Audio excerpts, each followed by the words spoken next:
What's going on, guys? Welcome back to another edition of the Evolution of Sports Talk Television. It's the Sports Web here on a Monday night. March Madness, Tampa Bay Lightning losing 2 in a row there on the road. You got Tampa Bay Buccaneer talk, Tampa Bay Rays talk. But how do we start off this show? As you know them, you love them, you got to have them. 3 things. Bring your passion, bring your excitement. Just don't bring any nonsense. On tonight's show, we'll have the great Rock Riley of WDAE, the Rock Stops Here podcast, and Joe Bucsman coming on here in a couple minutes. And he told me he wants to take some phone calls. So we'll take some phone calls with the fans, of course, out there. Not only that, at 8:30, we will have Bushman of the Rays Rewind podcast talking what else? Tampa Bay Rays. A serious injury could have been a lot worse with Shane McClanahan. We'll get the latest from him. And then at 9 o'clock, we'll have Leo Haggerty and Friends talking what else? March Madness. Have you been watching? You know, it was a good thing. I don't know what's going on right now with, the pollen or the allergies, but I had a weekend to watch basketball. I had a weekend just to relax. Hopefully you got a chance to relax over the weekend. The phone lines are open as always. 727-255-0391. It's 727-255-0391. as we will always, like as always on this show, we will talk Bucs, we will talk Lightning, we will talk Rays, we will talk about what you want to talk about. It doesn't matter. Without further ado, enough with the intros, enough with the screaming. Hopefully my roommates won't kill me tonight, but you knew it was coming here on a Monday. I had a good day at work. So without further ado, let's make it better here. Let's go out to the man himself, Mr. Rock Riley. New show on WDAE, of course, on Saturdays. What time is that? Of course, the Rock Stops Here podcast, and a part of Joe Bucs fan. What's going on, boss? How you doing? I'm doing great, man. And like you said, you're pumping me up with the Valspar, with March Madness, with the Lightning getting ready for the playoff push, opening day, Major League Baseball. NFL draft is not far away. The NFL owners are going to meet this weekend down in Palm Beach, and Bowles and Jason Light are going to be talking. So, I mean, you got everything going on, and everybody's here visiting us in Tampa Bay. I saw that at the Valspar. Try to go to any spring training games. Try to go out to Clearwater Beach. We're in the best place in the country, Peter, and you know it. Oh, we absolutely are. And, I was, chopping at the bit to do Uber because, I have a Tesla, red Tesla I like to brag about. I was looking forward to go do Uber. But of course, right now I am kind of getting, under the weather. Oh, you're on IL. Yeah, but you're still suited up. You still did the sports web. You weren't load management or sitting out IL. Look at you. How about that? Yeah, how about that? So we'll take some phone calls as the phone is going off right now as we speak. But let's start it off with the Tampa Bay Buccaneers and free agency. Your general thoughts. I think the big surprise, not on this show, because we said for months now that Chris Godwin, I thought he was going to be re-signed, that Jason Light takes care of his own players. That's what he's done in the past with Baker Mayfield and Mike Evans, et cetera, et cetera. And he did that with Chris Godwin. Your just general thoughts on the Tampa Bay Buccaneers and what they did in free agency.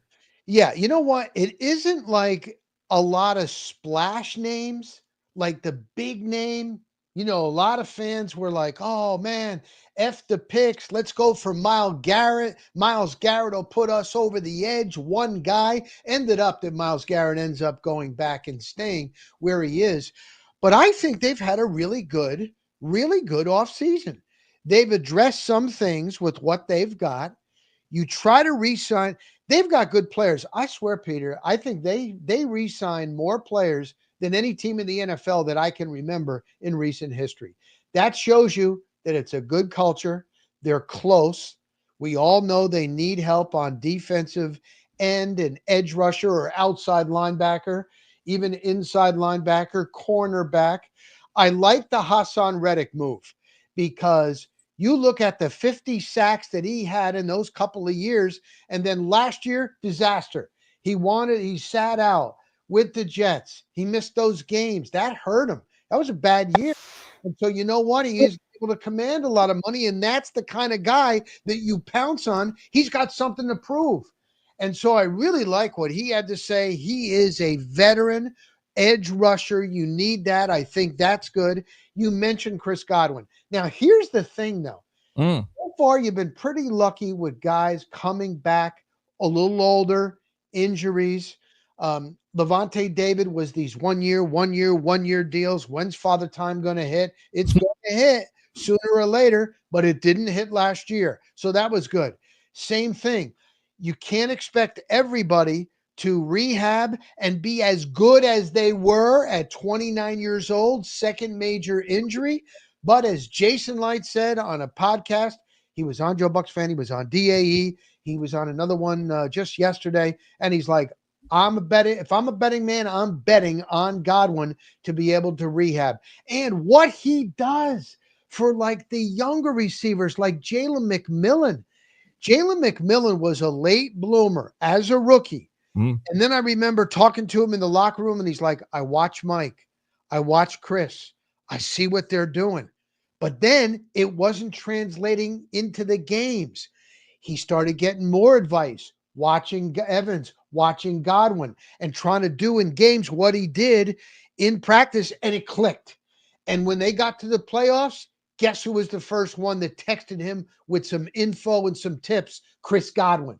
So you need winners in any organization, any business you have. When you got quality employees, quality guys, you got to keep them. They're good.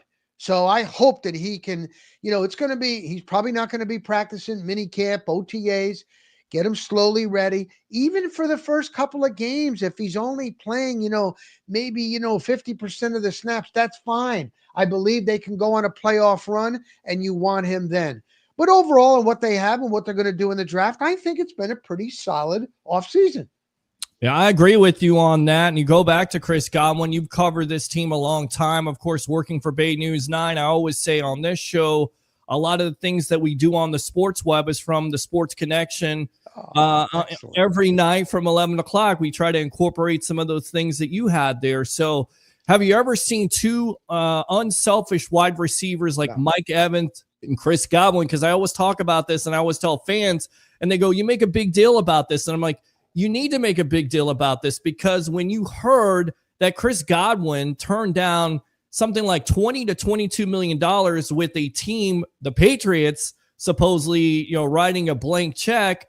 I mean, this is unheard of with athletes these days. And the Bucs fans should be so lucky to have both of these wide receivers in the fold. We're in a good era right now, good time right now, especially with Baker Mayfield back. $100 million. That sounds like, oh my God, $100 million. But really, for a top 10 quarterback, you know what I mean? They got him and he's in. And so, no, it's a good vibe. Look at Tristan Wirfs, best tackle in football. Look at his grades. And he switched positions. I think Antoine Winfield is going to have a comeback year. He didn't lose it. He was just so injured last year. So, no, we are in a good spot. And I got to tell you this, like all the years that I've been covering the NFL, I would say more than 50% of wide receivers are divas. And usually, Peter, they're really, really, really concerned about their numbers first. Sometimes even numbers over winning. I'm not saying, I'm serious. And to have two guys like that. And what I thought was one of the coolest moments all last year was when they were trying to get Mike Evans that 1,000-yard season again.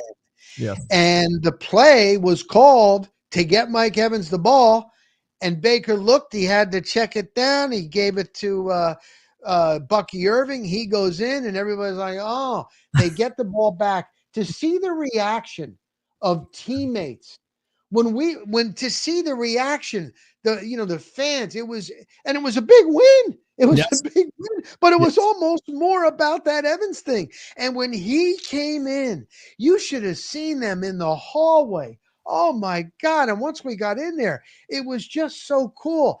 That shows you what kind of person Mike Evans is. And that shows you how bad they want to do it for him. So you got to have that. I was talking about this on my DAE show. I did a little in-depth on the Eagles when they won it. They won this Super Bowl, and they were a little bit of disarray. Guys were more worried about their stats. When they were like 2-2, they went into that bye, and they threw all that out the window. They said, we got to get together. We got to be a team. And they got together, and they stopped worrying about their stats. It's a team game. It's not individual. And you see when teams win it all, it might not be like the most talented, individual talent. It's playing together as a team. When the GOAT was here and you had Gronk and you had AB at that time before he went nuts in the Meadowlands, and they were all on the same page. And back in the day when it was Sapp and Lynch and Derek Brooks and Rondé and those Hall of Famers, it was a team. You went in that locker room. You had a new defensive guy would come in, and Sapp, they would just look at him. Here's our standard, man. Coaches wouldn't have to say anything.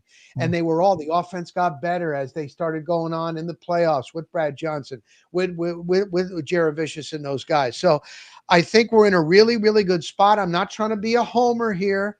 There's other teams that are probably a little bit more talented, but I like what they've done, and we're in a good place with the Bucs right now. Rock, you can always be a homer on this show because people say that I'm the biggest homer on the sports web. I'm your host, Peter Blake, along with the great Rock Riley here on the Evolution of Sports Talk Television. And listen, we ask for calls, we get calls, so let's go out to the phone lines here. What's your name? Where you calling from? You're on with yours truly, along with the great Rock Riley here on the Evolution. It's Louis from Massachusetts, man. What's going on, Louis? Louis from the Frozen Pirate podcast. He wants to talk to the great Rock Riley. So you got a question? You got a thought? What's going on tonight? No, I just kind of wanted to give my 2 cents, man. I agree with what Rock is saying, man. And something that a lot of people are not really talking about is it's the schedule. If you look at the Tampa Bay Buccaneers schedule, I think it's a lot easier than last year's, and it's very favorable. And like I said, with the offense, with the re-signing of Chris Godwin was on pace to have probably one of the best years of his career. He was on pace to be one of the best wide receivers, a top 5 maybe this year in the NFL. Them bringing Godwin back and to solidify that offense, it's the same offense, just different terminology. And with the Hassan Reddick signing, we talked about this last week. This is such an under-the-radar signing. A lot of teams, a lot of people don't really think it was a good signing for the Bucs, in my opinion. Well, the outsiders, in my opinion, if Hassan Reddick puts up 9 sacks and Yaya Diaby gets 12, 13, 14 sacks, I would say that's a success. And we got him on a $12 million deal. You know, I'm very excited about this team this year. I think really a lot of people should be excited about this team, whether you're a Bucs fan or not. And I think the NFC should be worried about it because there seems like there is unfinished business. Like always, you hear Levante David coming back for 1 year here, Rock.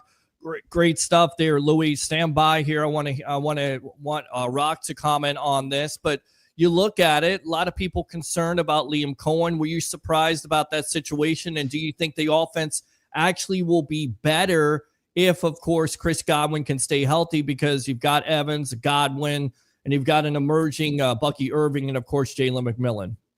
So here's the deal. Bowles has said, we know we're getting it right. That's why these guys are getting these gigs. He would rather have a guy for 1 year and be really, really good as a coordinator. And then he goes and having to replace him. Nobody wants to do that. But he would rather that than have a guy that sucks and have him he's there year in and year out as your offensive coordinator. Right. Now I talked to Evans and I talked to Baker Mayfield in Orlando at the Pro Bowl. Okay. And they were telling me, Evans was telling me that he was a passing game. Josh Grizzard, the new offensive coordinator in-house. He was the passing game coordinator. He was also the third down. He was in charge of third downs. And Mike Evans said, when they got in that room, when it came down to all the information for third downs, they were so prepared. That's why they were the best team on third downs last year.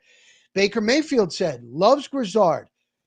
So it's in-house. Here's the thing, and I know what we were talking about, yes, it's good, but you got to still look to even improve because defensive coordinators are so damn good. They got tape on the Bucs. So you can't come out and run exactly what you did last year.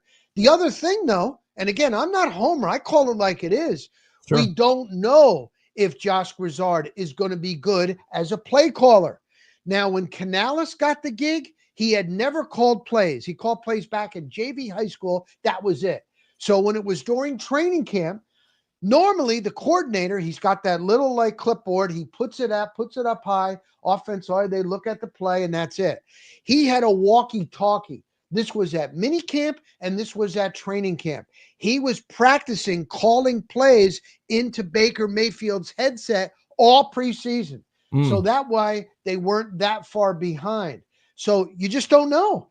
That Grizzard he works like incredible hours. He's the first one there. He works late into the night. He's an Ivy League guy. He's really, really smart. But we got to see. They got to get on that page. So they're going to try to do something similar to that once we start these mini camps and the off-season workouts. But look, you got a running attack with a damn good offensive line, and you got Bucky Irving. Now, if you look at numbers, rookies that had 1,000 yards in their rookie year, the majority of the time they don't do, believe it or not, they don't do as good in the second year. I don't think that's going to be the case with Bucky Irving. That's another guy that is in, even though he's got natural ability to make guys miss, he studies. His film work is incredible for a rookie. So with a run, and Baker said right away, he goes, Grizzard, Mike is back. He goes, it starts with the running game. It starts with the running game. What that does for a quarterback, what that does for a play caller. So I can see the Buccaneers continuing to put up big numbers and be even better than they were last year. Louis, to answer your question, anything else here on the evolution? No, that's it, man. I mean, like I said, he hit it. That's perfect. I mean, exactly everything what he said. Like Bucky, a lot of people don't understand too with Bucky Irving. He's probably one of the first guys in the building. He's with, I believe, Tom Moore, and he's studying with him all the time. That's huge. Yeah. Like, look, people don't understand like the level of like that kid is a competitor. That kid is a competitor, and he's hell bent on being the best running back in the league. I mean, he's got tall shoes to fill. I mean, big shoes to fill with Saquon Barkley and all that. But he can be right up there. In that same category. And I do believe in my heart, man, that the Tampa Bay Buccaneers this year, I'm telling you, watch out. I think they're going to be a top team this year. I think they're going to be one of the top teams in the NFL, period. Just because of, I think this year, moving on with Jalen McMillan going into his second year, he really showed a lot of promise towards the end of the end of the season there. 8 touchdown grabs, I believe he had. He did. And again, Bucky Irving and a guy like Jalen McMillan, that really helps lighten the load for a guy like Chris Godwin, a guy like Mike Evans, because he's starting to come in. You're starting to see him really come into a potential future starting wide receiver with the Tampa Bay Bucs. And that's all I got. Thanks for letting me join you guys. I will talk to you, Mr. Peter Blake. Yes, Wednesday. sir. Wednesday night, my friend. Woo! Give the Ric Flair right there. Louis from the Frozen Pirate Job, Podcast. Louis. Yes, open phone line 727-255-0391. It's 727-255-0391. Going back to it, a lot of fans, the fan base, they're down on Todd Bowles. They're down on this defense. In your opinion, do you think the Bucs have done enough in free agency to solidify that defense? Hassan Reddick, I love that move. Again, 1 year, $12 million guaranteed, 1 year, $14 million, only $12 million, but 59 sacks. I mean, a double-digit sacker, a guy that's gotten it done. I get it. It's the Jets, but that's a disgrace for a franchise just in the season. I think that's an anomaly. I think it's a mirage. I think he's been able to do this. He's a mercenary. And then on top of it, I think it goes back to what Jason Light has just said, in that you get a guy that's hungry. And we know that if you do your job, that Jason Light will take care of you. So if he does his job, then Jason Light will take care of him. And maybe he's paid like he needs to be paid, or like he's been wanting to be paid here the last couple of years. What's your thoughts on this defense? And Todd Bowles, unfairly criticized? You are hitting it on the head, Peter, because being around players, they get that vibe where if I ball out, man, they are going to take care of me. They're going to give me my money and they're going to bring me back. They see that. They really do. You have some organizations that they don't really know what they're doing. It's so on the front office. Jason Light has had a long-standing staff. They haven't left, and that's a big thing. Their scouting has been really, really good. So I think now with the draft, I still think you're going to get an edge. You're going to get an inside linebacker and probably a corner. I would look to see that. Hey, NFL, not for long, young man's game. Also, Bryce Hall. Nobody's talking about Bryce Hall. No. Bryce Hall dislocated his dang ankle opening game, and he was out, and there's a guy that may be able to come through. The guy they got from Detroit, we'll see. Taylor, he's a big his Levante David, they're from Miami, and he's always looked up to him, and Levante texted him, let's get to work, dude. He's like, dude, it's March 1st. What now? Yeah, that's why Levante David has played 14 years. When you get older, you got to work harder with the body. When they're 21, 22, you can go out, you can kind of party and be able to go to the field the next day. That ain't the case when they're older. So let's see what they do now in the draft, I think. And you might still have to get a piece or two on your offense, and even maybe another offensive lineman. So I trust in Jason Light. He's done really, really well. last couple of drafts. You look at that. But when Hassan Reddick was here and he was talking, he was like, I'm going to help make that kid. Diaby, Yaya, yeah, I'm going to help him. Also, Vita Vea, you're not going to double team Vita Vea with me here.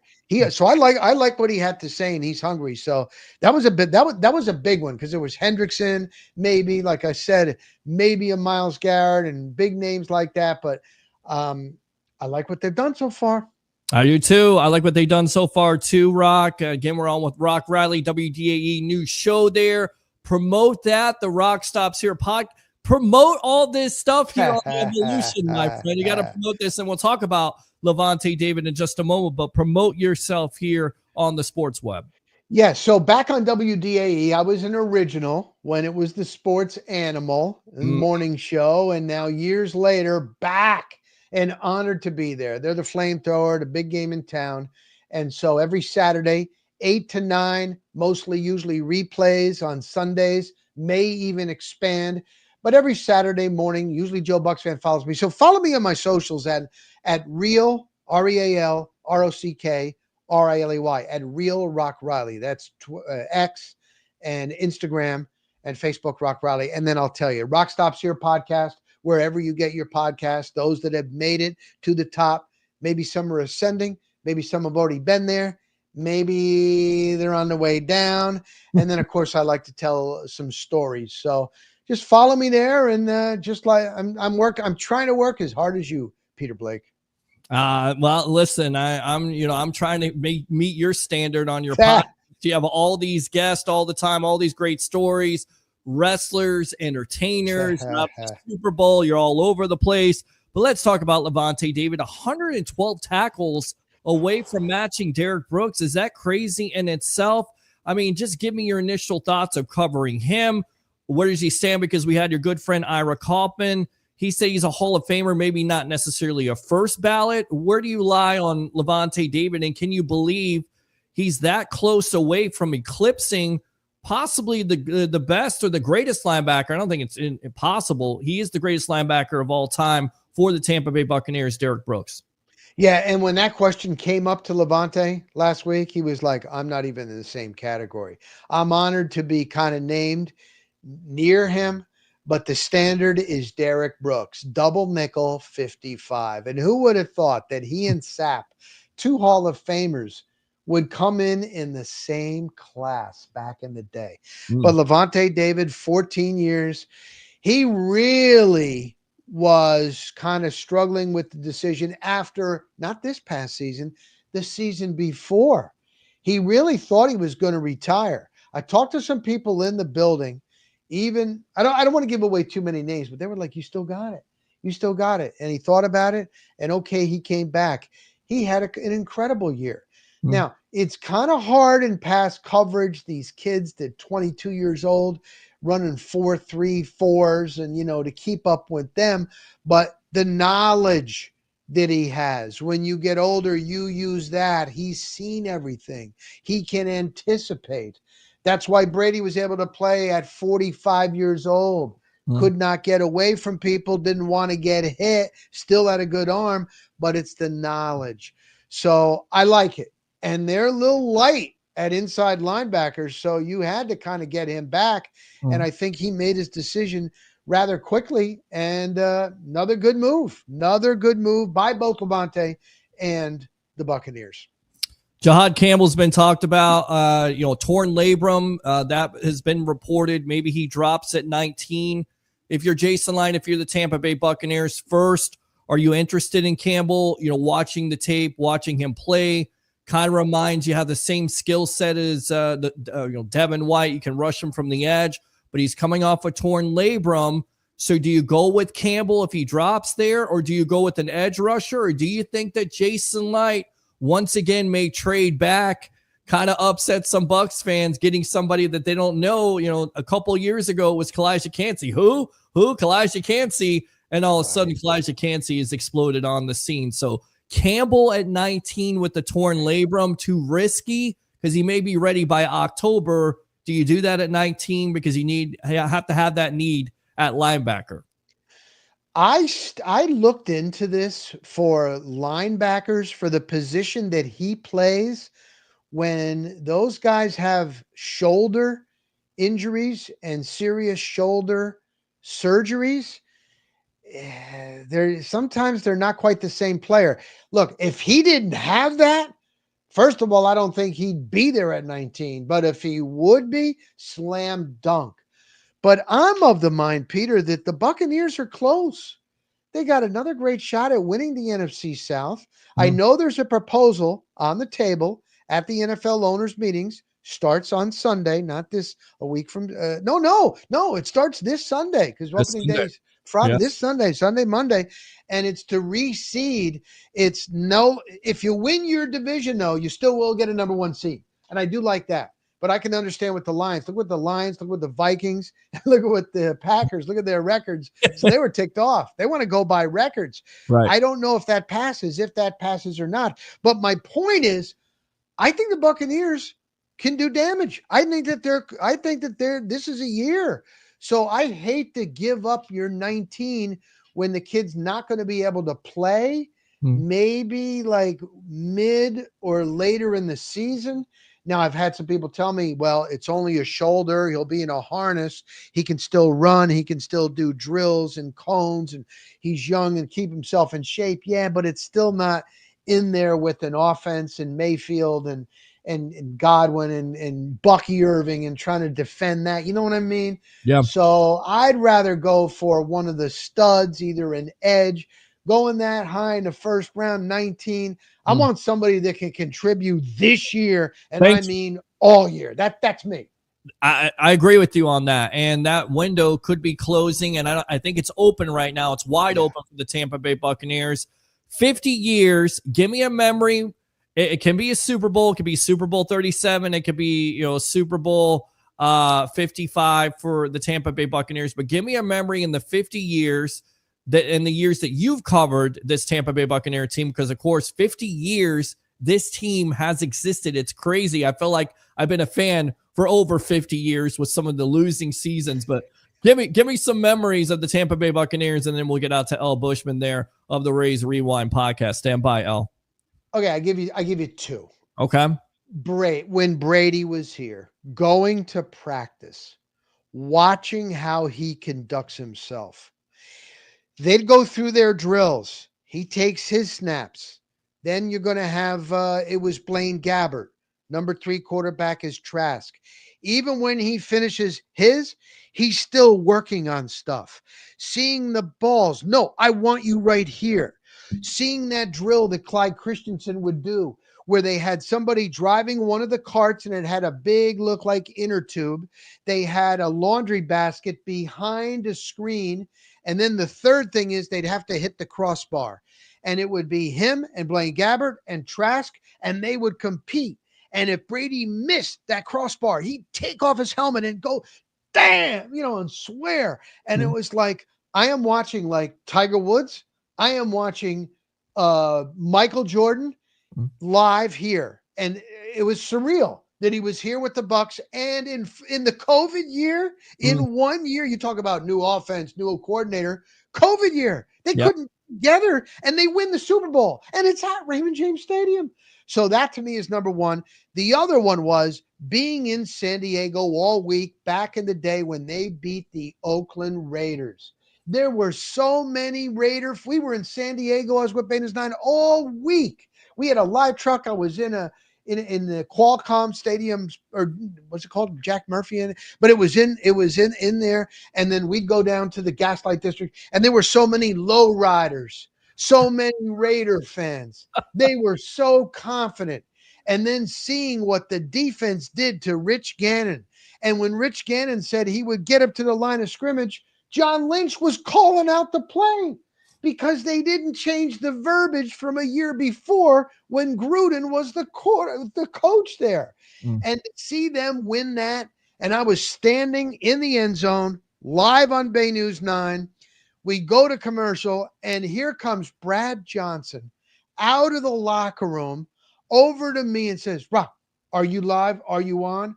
I'd like to go on with you. And I'm like, Brad, you go in there and celebrate with your teammates. You got to be kidding me. I think that was the greatest thing, the winning it there, and then Brady here and getting it done here. Still unbelievable to this day to me. All right, great stuff, Rock Riley. Go ahead once again and promote yourself here on the Evolution of Sports Talk Television, my friend. All right, it's at Real Rock Riley on X, on Instagram, or Facebook, Rock Riley. WDAE on Saturdays, the Rock Stops Here podcast, wherever you get your podcast, Tampa Free Press, and also JoeBucksFan.com. All right, my friend. Appreciate the time as always here on the Sports Web. All right, we'll see you soon. You got it, Peter. All right, there you go. Rock Riley right there on with this on the Evolution of Sports Talk Television, giving us memories of the Tampa Bay Buccaneers, talking about free agency. Open phone lines if you want to talk about that. 727-255-0391. It's 727-255-0391. So without further ado, we'll get out to our next guest here because what? Opening day is what? Friday at 4:10? Gotta love that. Let's go out to Mr. L. Bushman of the Rays Rewind podcast. Is it already here? What happened to March, my friend? Welcome to the Evolution. What's up, buddy? Yeah, it's flown by, man. It's like crazy. This week it's opening day weekend. It's nuts, man. We had the opening series in Japan with the Dodgers and the Cubs, and that started the whole thing, and now it's finally here. It's crazy. Well, I know, and we always have to start out on a down note here with talking about the stadium situation as it just continues to go on. But you know what, Ed? I'm going to hold off on the call right now because we're talking Rays. So save your Bucs call. I think you want to talk Bucs and not Rays. So we'll go with Rays calls right now, unless L. Bushman wants to talk a little Bucs. I guess we can. He keeps on calling. So I guess I'm going to take the phone call here. Ed, welcome to the Evolution. You're on with yours truly, along with L. Bushman of the Rays Rewind podcast. Go.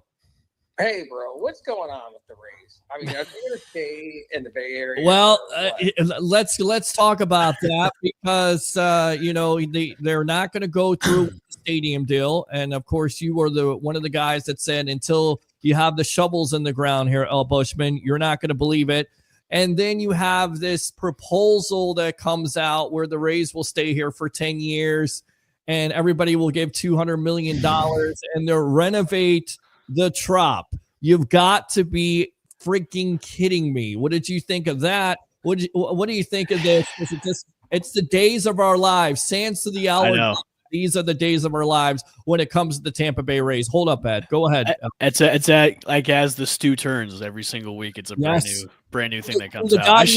Yes, I know. It's weird. Like once I read that they had that offer, hey, we'll renovate the Trop. We'll be here till 2038. I'm like, well, you should have just done that to begin with instead of doing this whole thing as we just went through again. So I don't know, man. Like at this point, I think I'm with everybody where I just want Stu to sell to one of these Tampa groups that has come out and said, hey, we're all interested in buying the team. We know you that you're not interested in selling, but I think it's about time for him to sell. And I think right now the underlying rumors are going around that it might happen. I think it will. I think you'll see maybe in the next 6 to 12 months, those sell talks will probably heat up again during the season or whatnot. So I don't know, man. It's like you said before, as the stew turns, it's just an ongoing saga with this thing. And now it's just become almost like a laughable joke where he's now 0 for 4 with stadium proposals and deals. So it's, at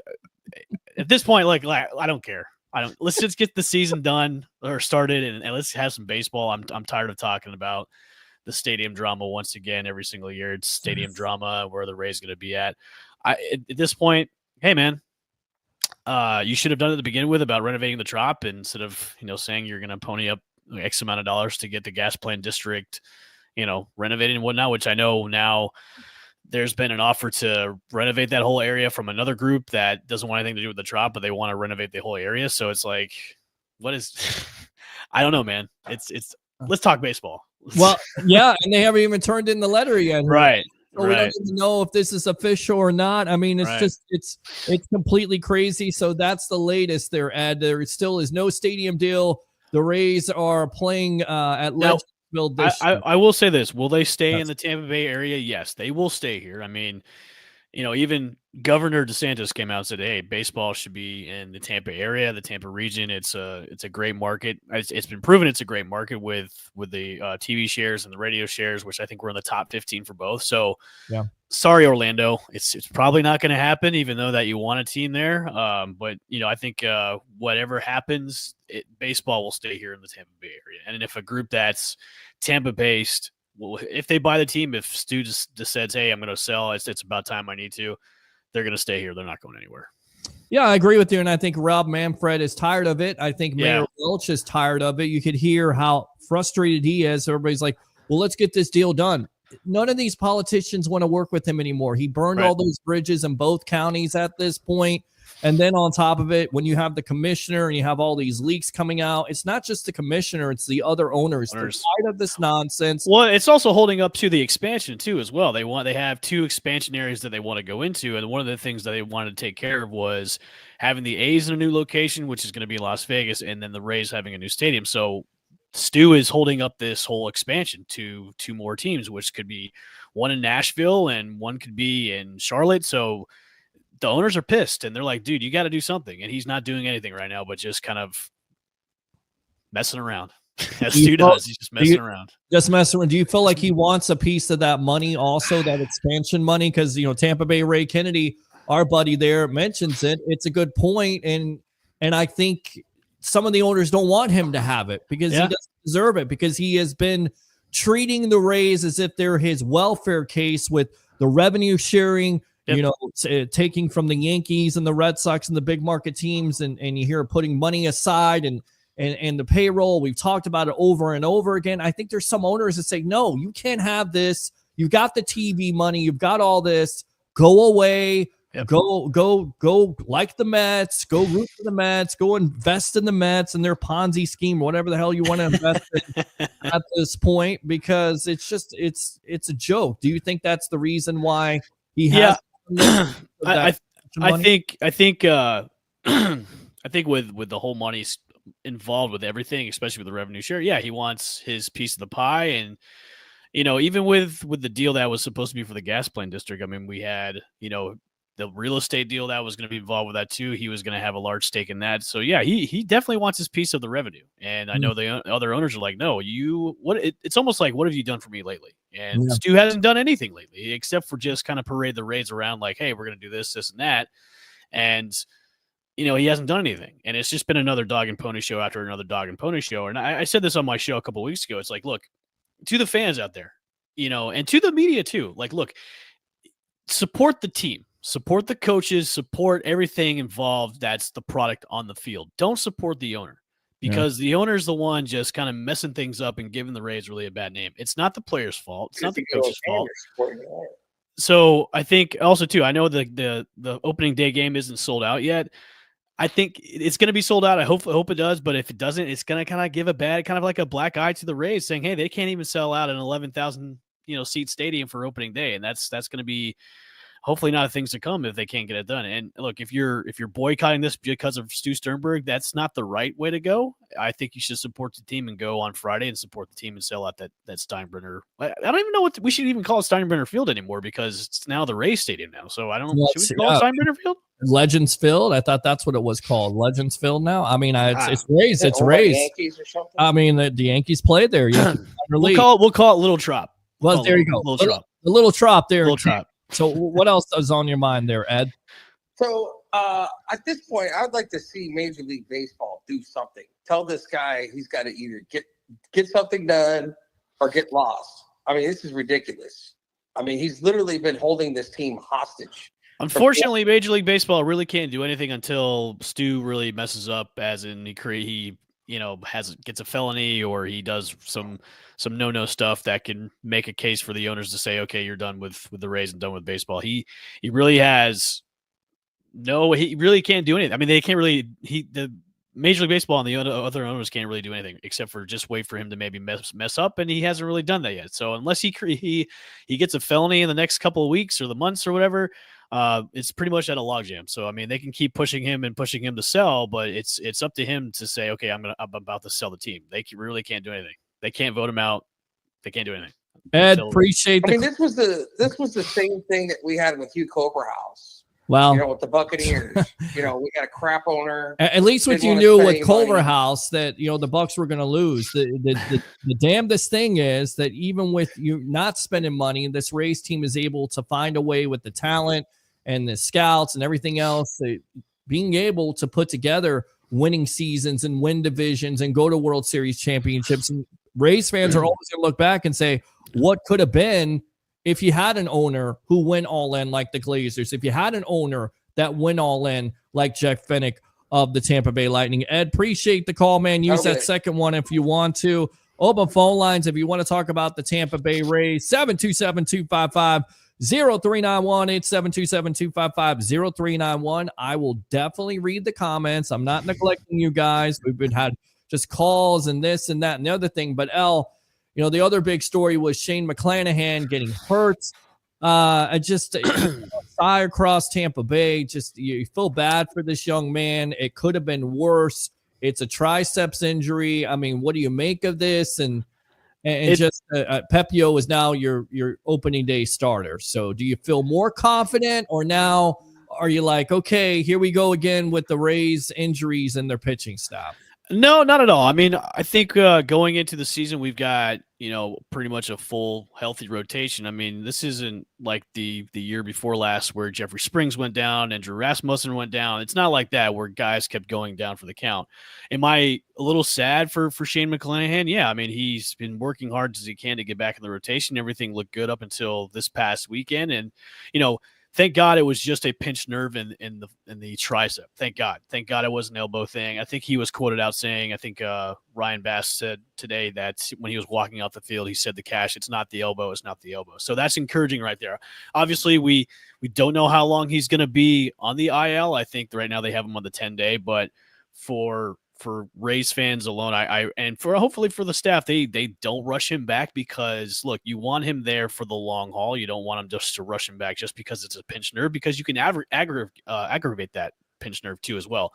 But yeah, it sucks. I mean, we were all looking forward to having Shane back in the rotation, especially on opening day where he was named the opening day starter. But we've got plenty of other guys that are going to take his place and hopefully be a healthy, happy rotation going into the opening day. And I think Pepio is going to do great opening on the opening day bump. So I think we're okay. But yeah, it's a shame that Shane got hurt again. It's another setback for him coming back. But luckily, it's not the elbow. So that's the good thing. I think they got the best news as possible. It's not the elbow. Yeah, luckily it's not, and they don't have to shut him down for a while.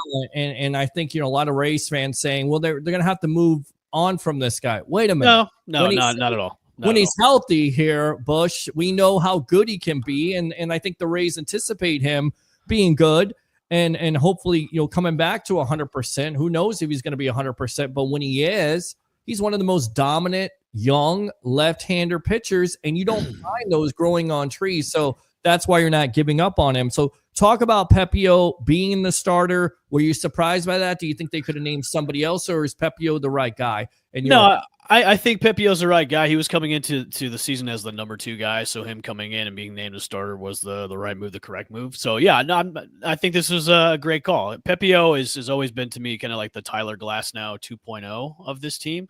Mm-hmm.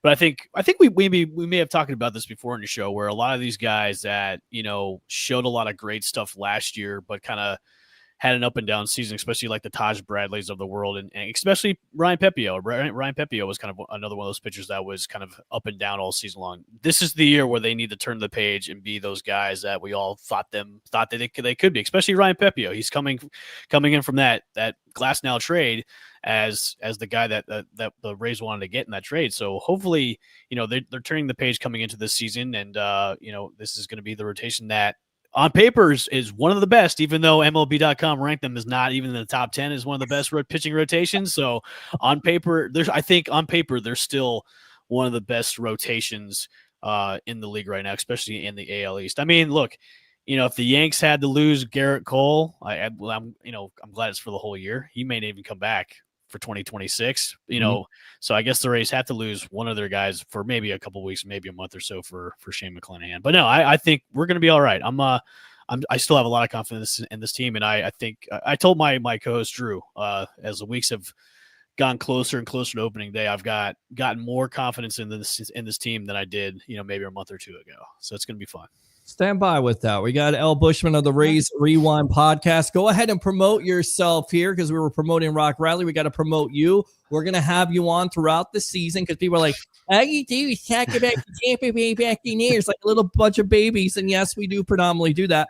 But we're going to have you on here. We're going to try to have some former baseball players, but promote that damn podcast that you guys got. Yeah, you can find the Rays Rewind podcast on the Sick Podcast Network at the Sick Podcast Rays Rewind on YouTube, and you can find me on Twitter or X, whatever, at the L Bushman, which you can see below right there. There you go. The L Bushman right there. Evan L. Bushman here of the Rays Rewind podcast. Let's talk about this pitching staff. You got Pepio starting, Drew Rasmussen, Taj Bradley, Shane Baz, Zach Littell. Who's the standout in your opinion besides the obvious Pepio?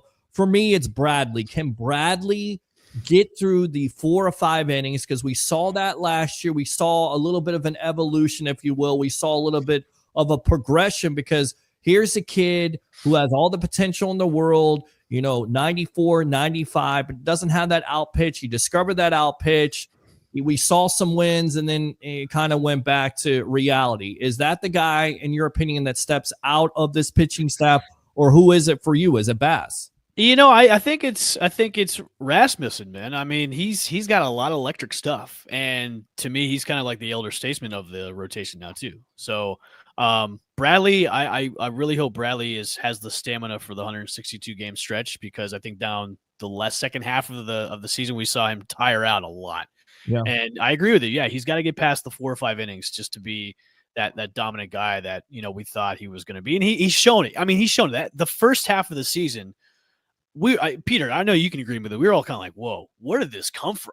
Yes, he had some dominant starts and was just striking out everybody. Boz is one of those guys too that I think Boz is going to be sneaky good. Boz has got to control the control issues that he had last season and giving up a lot of home runs, but he's another guy that's kind of really flying under the radar, which, he's another guy that's an addition of the rotation that, hey, once he's in, he's locked in, the dude can throw smoke. And once he has the control issue under control, he's going to be one of those dominant guys in the rotation too as well. So to me, it's Rasmussen, man. I'm really excited to see him back in the rotation. So yeah, I'm looking forward to seeing him. The most dependable guy is Zach Littell, in your opinion, because we don't talk about him, and I don't know why a lot of people don't, but he just gets it done. He's kind of like a bulldog, nothing special, puts the ball in play, has some strikeouts, is impressive. Here's a guy that they got off the scrap heap as a bullpen, and now he's been one of their dependable starters. Do you agree with that?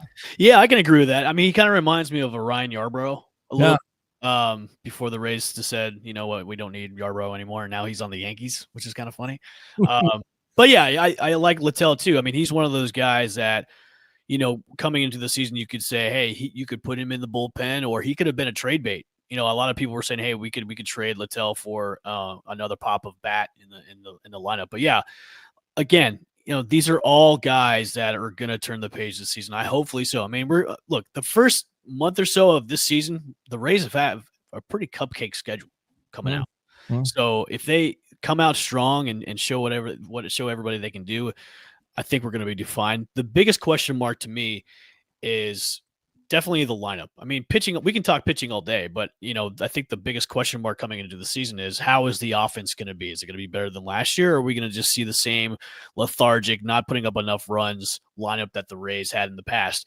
And look, we have a couple of new additions into the lineup, and I think the biggest thing is Junior Caminero going to be the guy that we saw in the second half of the season? And I think so too. I know he didn't really have a great spring, but I think coming into the season, that's the biggest question mark, is how is this lineup going to do throughout the whole season? I want to see more than just 1 or 2 runs a game. I think you do too. So.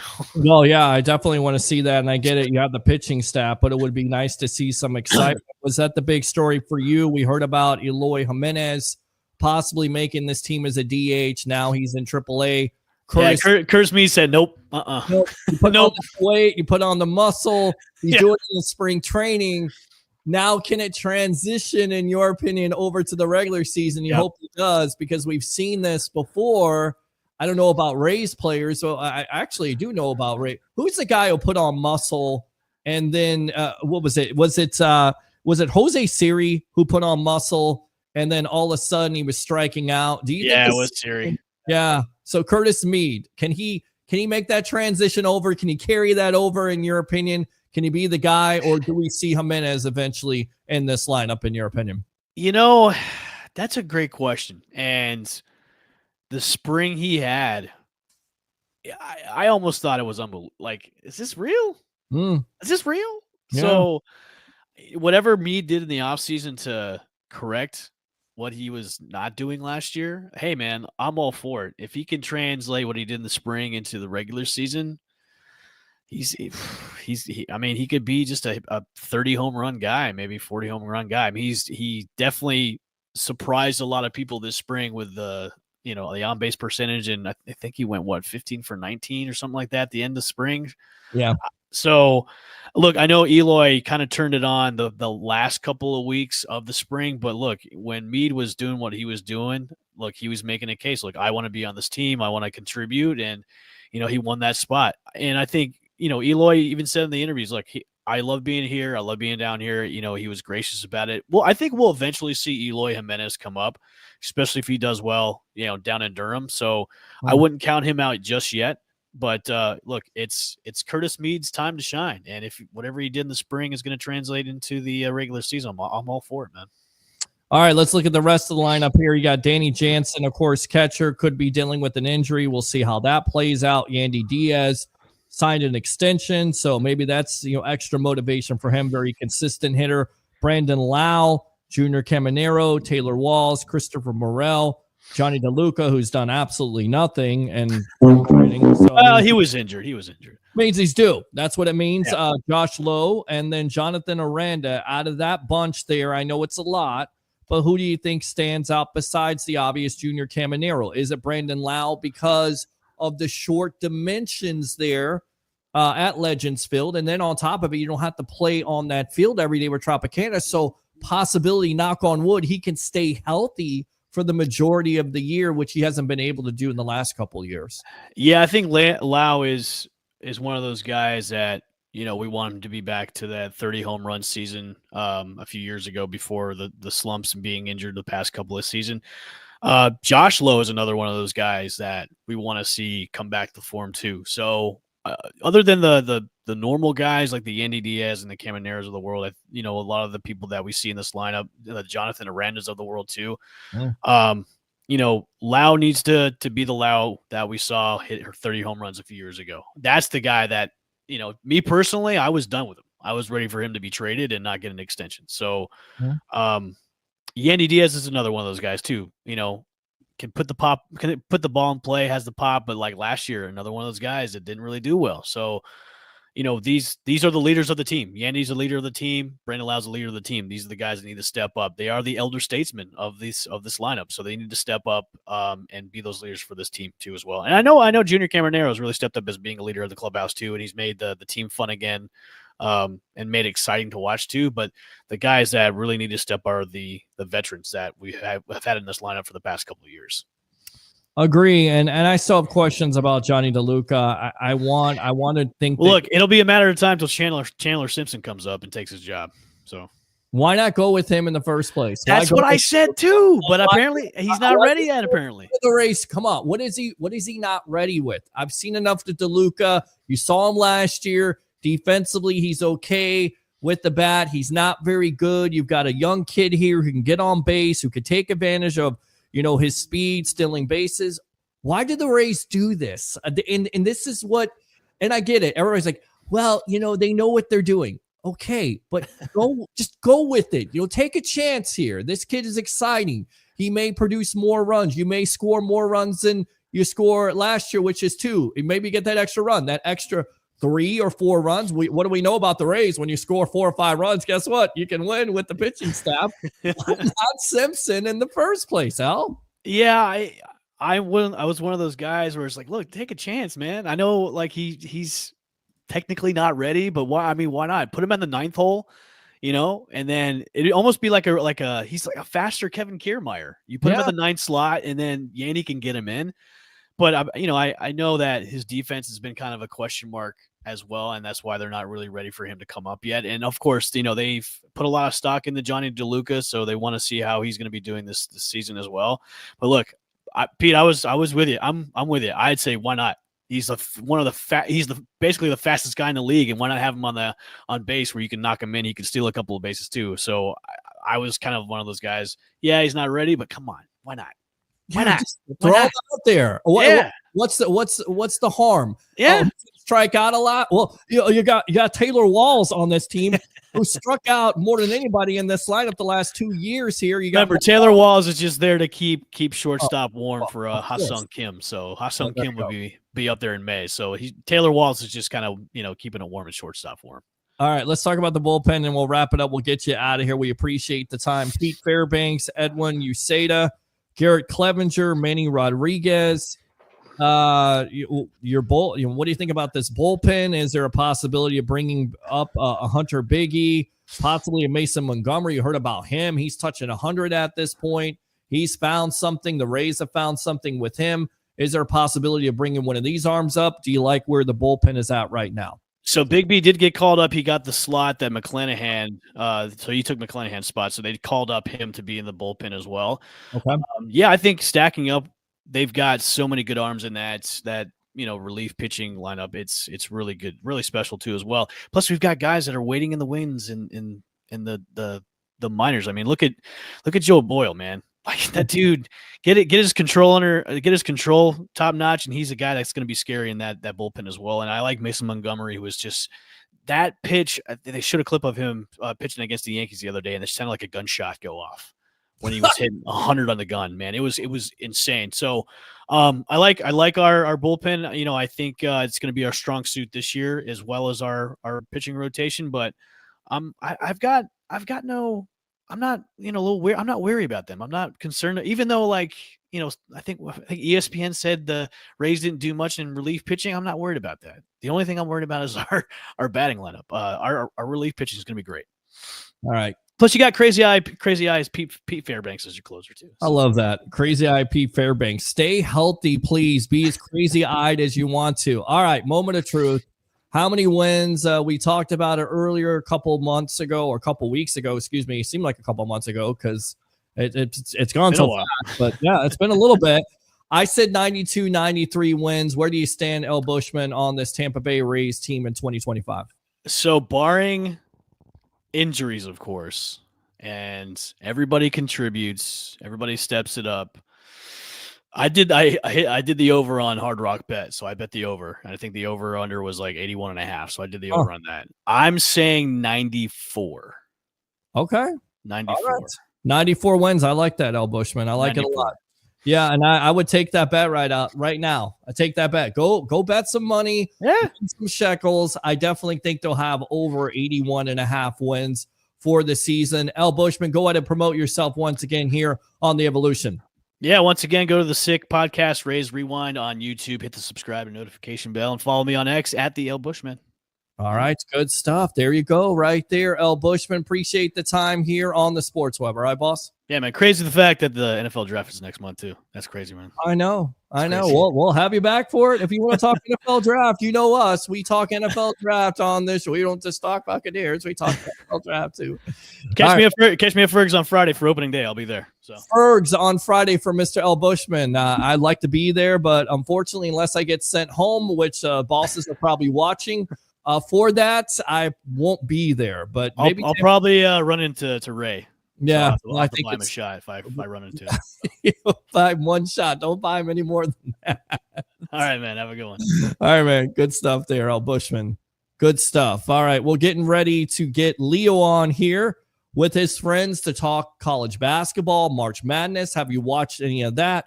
With that being said, let's go ahead and go out to the comments because there are a lot of them tonight. Appreciate that. I haven't neglected you. Of course, YouTube super chats are open if you like the content. Facebook stars. It's the Sports Web here on a Monday night. Tim says, good evening, Peter. Once again, appreciate you. Let's go out to Christopher Cole. Hey, everyone. Hey, you. Yeah. Go Bucs. Go Bucs. Let's go! Go Bucs. How about them Bucks, baby? Go Bucs. There we go. What's up, Roger Shoe, the tribal troll? Acknowledge me. Let's go out to Christopher O'Reilly. Oh, yeah. Appreciate you. Tim, hello, Christopher. Everybody sing hello to Oh, everybody. yeah. Louis right there on YouTube. The Buccaneers are right where they need to be. I completely agree with you, although they still need to make some moves. We'll see what they do at the cornerback situation. We'll see what they do at number 19. Do they trade out? Do they pick up more picks? Very intriguing as the draft is only a month away. How about that, huh? You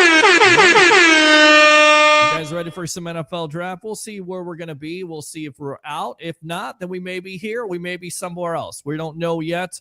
I see you there in the back room there, Larry DeBasey.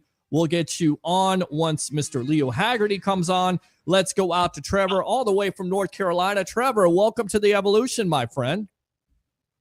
I appreciate it. Thank you. Yeah. What's going on?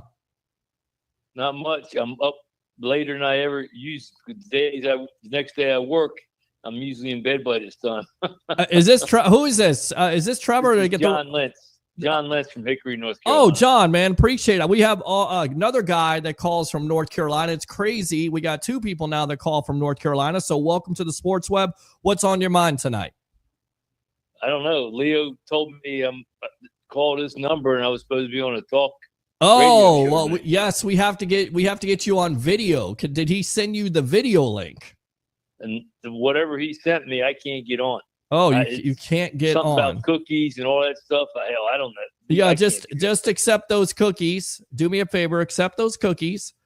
They're okay. They won't be harmful to your computer. Go ahead and click in. We'll get you on video. All right, my friend? Yeah, but if it says I have to have some type of what do they call it? Password stuff. I don't know. Yeah, you don't have I'm to have not that good at computers. Yeah, We you don't even have to. Yeah, you don't have to have a password. Just click on the link, accept the cookies, and you're right in, my friend. Okay. And if you Okay. can't get in, All right. then call back. All right. Do it. All right, good stuff there. All right. Gotta love production meetings on air. Love that. Live television. Gotta love it. Got to love it. You gotta love this March Madness also that's been going on this weekend. Some upsets, not a lot of upsets, of course.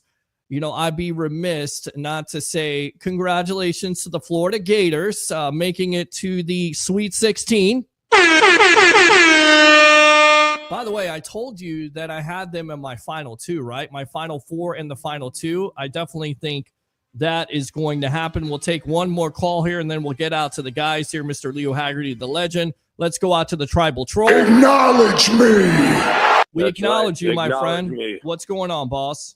All right. First of all, keep your voice down. The roommates are sleeping. My roommates are not sleeping. Shut up and be quiet.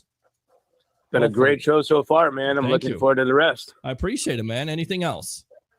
That's it. Just keep it up. All No right. Greek tonight. I don't know, man. I don't think he's. I do not think that he is available tonight. As I'm looking for something as we speak, and I can't find it. So I'm I'm looking for my questions because we have questions for the guys here. So we're just gonna go ahead and see what we can do. But yeah, I don't think we're gonna have any Greek tonight. Absolutely not. All right. So Well, continue the great show, and I'm looking forward to the rest. all right, man. Appreciate Talk to you you as later. always. Yes. All right. So let's get out to this guy right here. Book him, Dano. Let's go out to the legend himself, Mr. Leo Haggerty, former coach, scout, and now media member of Night Sports Productions, Amped Up Sports. Leo Haggerty, welcome to the evolution of Sports Talk Television on a Monday after March Madness, where I got an opportunity. As I was saying, I was kind of under the weather, but it was kind of, a blessing in disguise there. Get a chance to watch all the basketball and get a chance to kind of rest the body and once again recharge the batteries. Welcome to the Sports Web.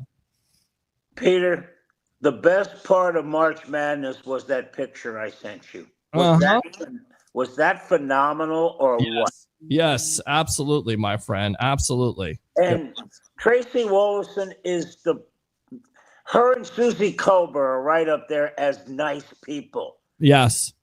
And she's wearing 4-inch heels, and she doesn't come to his waist. That is unbelievable. That is definitely unbelievable. We'll get out to that right there. Let's change this scene up. Let's go red here, if you will. There we go. Let's go there. Let's go with our next co-host here. Who do we got, Mr. Leo Haggerty? You want to introduce him? Well, it's probably John Lentz or Larry DiBiase, one or the other. It is Larry DiBiase here. I'm just going to call him the money man, of course. I can handle that. Yeah. Ted DiBiase, of course. Money, money, money. Everybody's got a price, and hopefully your price was matched this weekend or this week with your bracket, my friend. Welcome to the Evolution. How is your bracket right now? My bracket is, I'm in a pool with 30 other people, and I'm fourth right now. So I don't feel too bad. Okay. So, but it just goes to see who, who gets in the finals. I've only got probably a lot of people ahead of me or tie with me have Duke, and I picked Florida to win. So I got a chance. There's only one guy ahead of me that's got Houston. Everybody else has got Duke. So I know Leotis likes Houston, but I just got a feeling that the Gators are going to be good. And I like your pick of the Gators. In fact, I think they end up in the championship game versus the Duke Blue Devils with possibly the best player in the game if he can come back from injury, and that's Cooper Flagg there. But Duke has been able to move along. Florida has been able to move along. Shall we start out with their questions? We're looking for our other guy there. I guess he's not able to get in on video. Maybe he's trying to call in. Should we call him up here? I mean, does he know how to get on video? Let's see if we can get him on the phone here. Give John a call. We'll give John the call here on the Sports Web hotline, and then we'll go from there. This is live producing as we speak. Absolutely. All right, and he's not answering. So there you go. How about that? Hold on. Oh, you gotta love this. You gotta love Louis. He's one of those Lenore Ryan guys, Louis. Yeah, Leo. He's not answering. So call us back. We'll go on with the questions here. And I guess I will start for you, Larry. What's your biggest disappointment coming into the road to the Final Four? How bad have the games been officiated, in your opinion? It seems like it's not changing, although I will say this. In the St. John's Arkansas game, as Charles Barkley mentioned at halftime, the rest were letting them play. So how disappointed have you been with the, once again, lack of officiating? Well, the game is brutal. I mean, it was absolutely brutal. And, they haven't been consistent. Well, I take that back. They've been consistently bad, So I think it hadn't changed any. Some let them play, some don't. Sometimes they murder a guy, they mug him and rape him, and then they won't call that, but they'll call the ticky-tacky guard hold outside. So I think as a whole, officiating's been poor. Yeah, it's definitely been poor at this point. We'll go back to the screen there. I think Leo is there. He is. There's Leo. Go ahead. Yeah, I'm just shooting John a text to call in. So yeah, shoot him. You know what? Larry and I, the officiating is a little bit better in the tournament, not much, but in the conference tournaments, it was just atrocious. Larry, you and I talked about the Louisville-Stanford game and then the Louisville-Clemson game. Just calls that they weren't making at the end that, dear God, if it's a foul, you got to call it, right, Digger? Well, yeah, I mean, it's common sense. Call the foul. But they got in their mind, they know who's playing, they know who's supposed to win. Mm-hmm. And it's just unfortunately that feeds into it. It's not supposed to, but it does. It definitely feeds into it. Which one of the four top seeds is a lock to go to the Final Four? I know that Leo thinks Houston is the team. I think it's Duke or Florida, both of those teams. In fact, I picked all four to be the number one seeds in the Final Four, which is highly, and it's chalk. A lot of people don't want to see it, but that's how good these teams are when it comes down to and how deep they are, especially their bench. So what's the lock for you? Is it Houston? Is it Florida? Is it Duke? Is it somebody else? I think Houston's got the easiest path in as far as the lock. I think they're easily going to beat Purdue, and then I'm picking Tennessee to beat Kentucky. So I think it'll be them and Tennessee, and I just think that road is a little easier than than like Auburn. You know, they got to watch out with Michigan and Dusty May and those, as Al McGuire would say, those two aircraft carriers. Yeah. You know, I think that's going to be tough. And then down in the lower bracket, I think Florida is going to be able to get by Maryland. But, you know, you look at Texas Tech, you know, they're pretty good. And I mean, Arkansas, they come out of nowhere. They only, you know, what do you call it? Like a Cinderella, if there is such, you know, being a 10 seed. So I would say Houston's got the easiest thing to do. And I picked in my bracket, if you're taking it further out, going back to Duke and Arizona, I think Duke will beat Arizona, and I think Bama will beat BYU. I've got Bama upsetting Duke in the final 8. I think when it gets a little closer, Flag is going to play. He's great, probably best player, you know, in the NCAA. Yeah. But I don't know. You know, you pick up the flat grass when you're playing golf and see which way the wind's blowing. And I just think maybe I went out on a limb and think Bama could upset Duke. And I think Auburn is that team that's also the number 1 seed there, which I would expect them to move on. Hey, Peter, while I'm answering that question, call John Lentz. He's waiting for you to call him. Okay? All right. Sounds good, my friend. Yeah. Okay. Here's the thing. And because there isn't that many upsets, I mean, think about this. There's only one double-digit seed that's still in the tournament. So, I mean, these number 1s are going to have to go through the number 4 and then the winner of the 2 and 3. There's no number 9 or 10 or 12 that are getting to the Final 4. I mean, it's going to be a tough road to hoe because we complained about the committee getting it wrong with the bottom half of the SEC, which I think they did. They didn't belong. But I'll tell you what, I think Stevie Wonder could have picked the top 12 or 16. It didn't take a rocket science to figure out how good those top 4 or 5 teams in the SEC were. Those top 3 or 4 in the Big Ten were. How about Duke and, you know, the Big East? You know, it wasn't hard to figure out. So it's not going to be anybody sliding in, beating a 10, 11, or 12 seed. Not happening. We got John on the line here. John, you want to go ahead and introduce yourself here to the Sports Web audience? I'm John Lentz. I coached at Lenore-Rhyne for 29 years. Wow. Coached in college basketball for probably 40 years. Wow. Leo Haggerty was my running mate in high school. He passed me the ball so we could score. Listen to this right here. This is great stuff, John. Welcome to the evolution of sports talk television. And I got to ask you, because we talked to Larry, the money man. I called him the money man because it reminds me of Ted DiBiase, Larry DiBiase right there. I'm going to go with the legend himself, Leo Haggerty. So, Coach, I'll go with you. Your initial thoughts of the way this tournament has been officiated, in your opinion. It sucks. Tell us how you really feel about it, John. Yeah, exactly. It's well, I had some other words, but I couldn't use them. Oh, that's so okay. bad. You can It's use it. unbelievable. You can It's use it just, on here, right? It's just ridiculous. You don't know. Post players can bang the hell out of guys in the post and nothing's called. Right. And then somebody falls over and they call it a block. Nobody knows what a block charge is anymore. They hand check everybody. I mean, not just a little bit, a lot. They body check everybody. It's ridiculous. It's not basketball. It's football in shorts.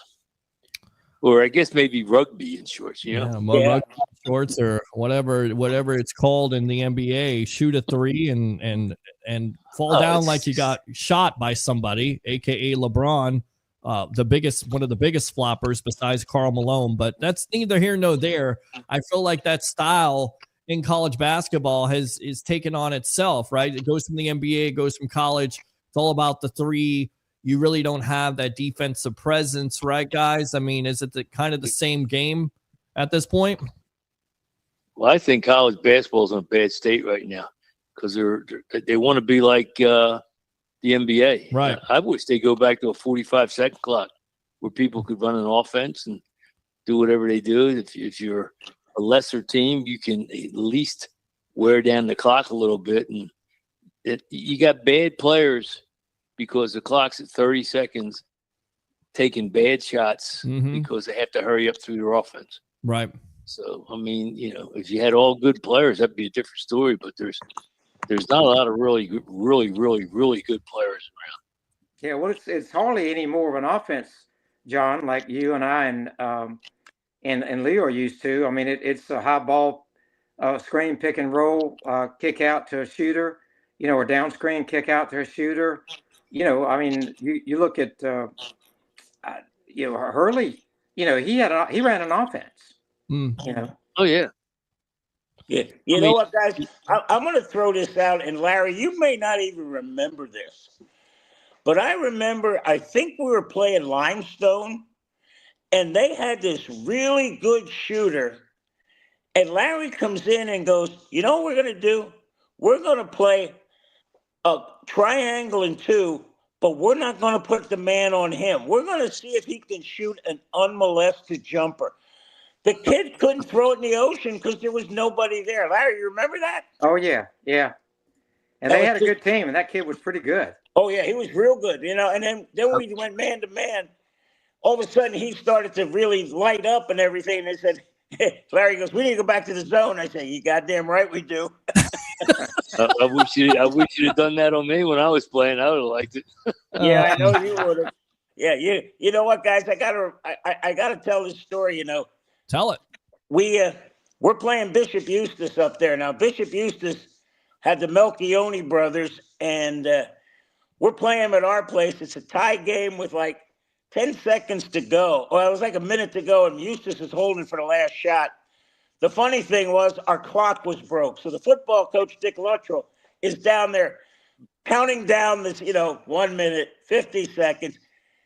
And he gets starting to get excited at 20. He gets to 10, and Eustace tries to go in. John deflects the pass, and I head for the other end, and he throws it to me. Now, understand this. This is the last thing he wants to do is throw me the basketball. Trust me. That's the last thing. Because if I don't make this layup, I'm going to get killed. So all I could hear when he threw me the ball was Coach Luttrell go, 4, 3. I'm going, oh, God, I got to go. Well, I made the layup, so John's my buddy. Yeah. Nice. If you didn't make that layup, I would have chased him out of the gym. Absolutely. Listen, John, what's the number 1 seed? Do you think it's a lock? Leo's got Houston. I've said Duke and Florida, especially Duke with Flag coming back from injury. Well coached, deep team. What's your analysis on this? What's the team, in your opinion, that's the lock as a top seed? I had to kind of agree with Leo if nobody gets hurt. Kelvin Sampson, I coached him for 1 year in college, but they play as hard as anybody in the country, and they rebound the ball better than anybody in the country. Mm-hmm. I mean, they just bang the glass. But I think Duke's the most talented team in the country right now. Yeah. So I wonder how the young kids would handle getting banged and shoved and pushed by Houston because they play really, really physical. What's it like to coach Sampson, and do you think he doesn't get enough respect because he hasn't won that elusive national championship? Is that unfair to him because he's done so much good stuff in college basketball? I think it's very unfair. I mean, look at Rick Barnes. I mean, he's won 850 some games, and they don't. I mean, it's the other guys have been inducted to the Hall of Fame with not as many wins as him and Kelvin, and yet they've won a national championship, so they're in the Hall of Fame. Yeah. Kelvin does a great job. I mean, if he could play that hard when he was actually a player, that would really be good. Leo, I got another question because he's a coach. What did you think about that coaching matchup this weekend? I mean, was that something for your eyes to just love when you saw not only Rick Pitino, but you saw John Calipari? And by the way, Calipari is 14 that he takes to the Sweet 16. Talk about those two coaching legends. When you think of college basketball, you think of Pitino, you think of Calipari. Your thoughts? Go ahead, Leo. You know what, guys? It's interesting. The two guys that have gone through Kentucky ended up playing with two different teams. But both of them were down there. Pitino at Louisville, right? And it's just amazing how the college game works right now. Yeah. But The worst thing is, guys, and Larry, you know I've preached this. I think Rick Pitino made the biggest coaching blunder ever when he let Grant Hill throw the ball all the way to Christian Laettner without having his biggest guy standing in front of him. Right, Larry? That's Nice. elementary. You learn that, when you first start coaching. Yeah. Don't give them an easy throw. No. And it's amazing. And John, your thoughts on that too. It's amazing how today people don't cover the out of bounds guy at the end of the game. First thing you want to do is take away vision, right? Exactly. I don't know what people are thinking about, but you talk about inbounds. I'm watching a replay of the not Kentucky, but Arkansas and Kansas. Mm-hmm. They have to take 2 timeouts to get the ball in bounds. How hard is that? Hey, John, what amazes me, that amazes me too. I've got my twin boys and I watch the games, and when they get the ball in bounds, their out of bounds play is just go get it. I mean, it drives me crazy. There's no screens, no little pin downs, no screen across, and then and the Cardinals they go to the corner, which is where you want them to go to the corner, because it's so easy to trap because you got sideline out of bounds. But it drives me crazy that they just go get it. It's pretty much what their acumen is. I mean, when I was in college, we ran a play. We screened up at the elbow, and the guy went to the corner, and he rolled back like a post player and sat down. And he threw the ball to me. And then, I mean, it works all the time. I did it in high school. I did it in college. I mean, I had to listen to Larry Brown. He said, you know what? All you got to do is post up. Throw me the ball where my hand is. Throw me the ball. Of course, a lot of guys can't do that. They can't throw the ball to the right hand anyway. So they'll pass it with the wrong hand. So, but anyway. I mean, they don't have a timeout, John. They all call timeout if they got a timeout, and basically go down there. All they say is, go get the ball. It just drives me crazy as a coach. Leo will tell you, we had 4 out of bounds on underneath, 4 on the side, on the other side. I mean, baseline to baseline. I mean, we like to thought that we were prepared. We might not have executed real well, but at least we had a play to go get the daggone ball. And then you see them at a timeout, and they're drawing something up. You watch it, and they go, "Is that what you drew up?" That's right. It's unbelievable. And he's only making $9 million a year. I mean, hell, I made $65,000 my last year. Yeah, I had better inbounds plays than he did. You know what, guys? And it's hysterical because here's Wisconsin playing BYU. They're down 2. The referee is not going to make a call. And they run a 1-4 low and let Tanji go, and they're looking for a foul. You're not going to get it. Run a set play. The fact that they don't have a set play kind of drives me nuts because it shouldn't be like that. And it is. I don't understand why. That's what's driving me crazy. Why is that, Coach? I'm going to go out to you, Coach, and then we'll get out to Larry here. Coach, why aren't there more set plays? Why? I just think they rely on their athletes to try to beat a guy off the dribble, and go one-on-one and score. Mm-hmm. I mean, that's what the game's been coming down. You watch guys dribble and dribble and dribble and dribble and dribble and dribble, and then take a terrible shot, and then they raise your hands up like, why didn't you call that foul? Right. Dude, most of the offenses now, they don't go north-south. They go east-west until the last seconds, and then they set a high screen and try to beat the guy off the dribble. It's unbelievable. They don't attack. They don't. Is that what you see also, Larry, that they don't attack enough? No set plays. They depend on athletes instead of, set plays. And you hate to see that in basketball right now? Did you ask me that, Peter? Yes, Larry, yes. Yeah, I agree with John wholeheartedly. I mean, another thing besides, not having an out-of-bounds play, I mean, if it's within the shot clock of his 20-some seconds, they got one guy there dribbling the ball. Mm-hmm. They got the other 8 guys watching that guy dribble the ball. There's no movement because he's going to chuck and duck, shake and bake, hip hop and slide, take an off-balance 3-pointer or drive to the basket and throw it up. And I'm like the emoji, just like this. Like, what the ham sandwich? Run a damn play. I mean, you talk about not calling a foul. That's like if you watched the Clemson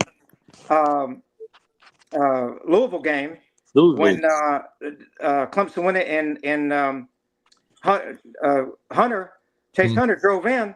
I mean, he got mugged. I mean, two guys mugged him, and they didn't make a call. You have to go to the free throw line and tie it up. Yeah. And it's crazy that the announcers even said he got fouled 3 times. You got to call that. Right. I mean, that guy probably won't work another game because he did that. But I mean, how can you just? And how about this one, guys? This is phenomenal. They called palming in the Clemson SMU game. The announcers had to explain what palming is because they never call it. And it happens every single time down the floor. John, what do you think? I've seen guys just out front dribbling the ball, and they cup it every time they dribble and change sides of the floor. And I'm like, if I could have done that when I played, you can't stay in front of people because they cup it, and it's like you think they're going to pick your dribble up. Next thing you know, they're going by you. It's just it's ridiculous. They don't call it traveling anymore. Leo and the worst one, John and Leo and Peter, the worst one is remember when we played and when we coached, there was a thing called a moving screen. Oh, my God. That's all they do. That was a foul. That's all they do now. Either side, back and forth, throw that hip out. The guard can't get over the top. If it goes below, they're going to shoot the 3. Yeah. I mean, that's the worst thing in the world is there is no such thing as a moving screen anymore. And the thing it gets you is like sometimes they'll call it, and half the time they won't call it. I mean, it's one or the other. You got to call it or you don't.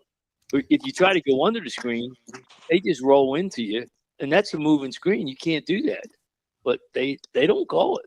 They don't call anything. Let me ask you this, guys. Is it all about guard play and coaching, especially guard play and defense? And looking at this Florida-Maryland matchup, Walter Clayton Jr., he could be the best guard in the country right now. He's really doing some great things with Florida leading the charge. Is that what it's all about? No matter how the game changes, no matter how many, three-pointers, it's all about guard play and coaching. Is Florida the favorite because they've got both of those? Well, I think in a way they do, but they're awful young. I mean, come pressure. That's the same thing that scares me. They're so young.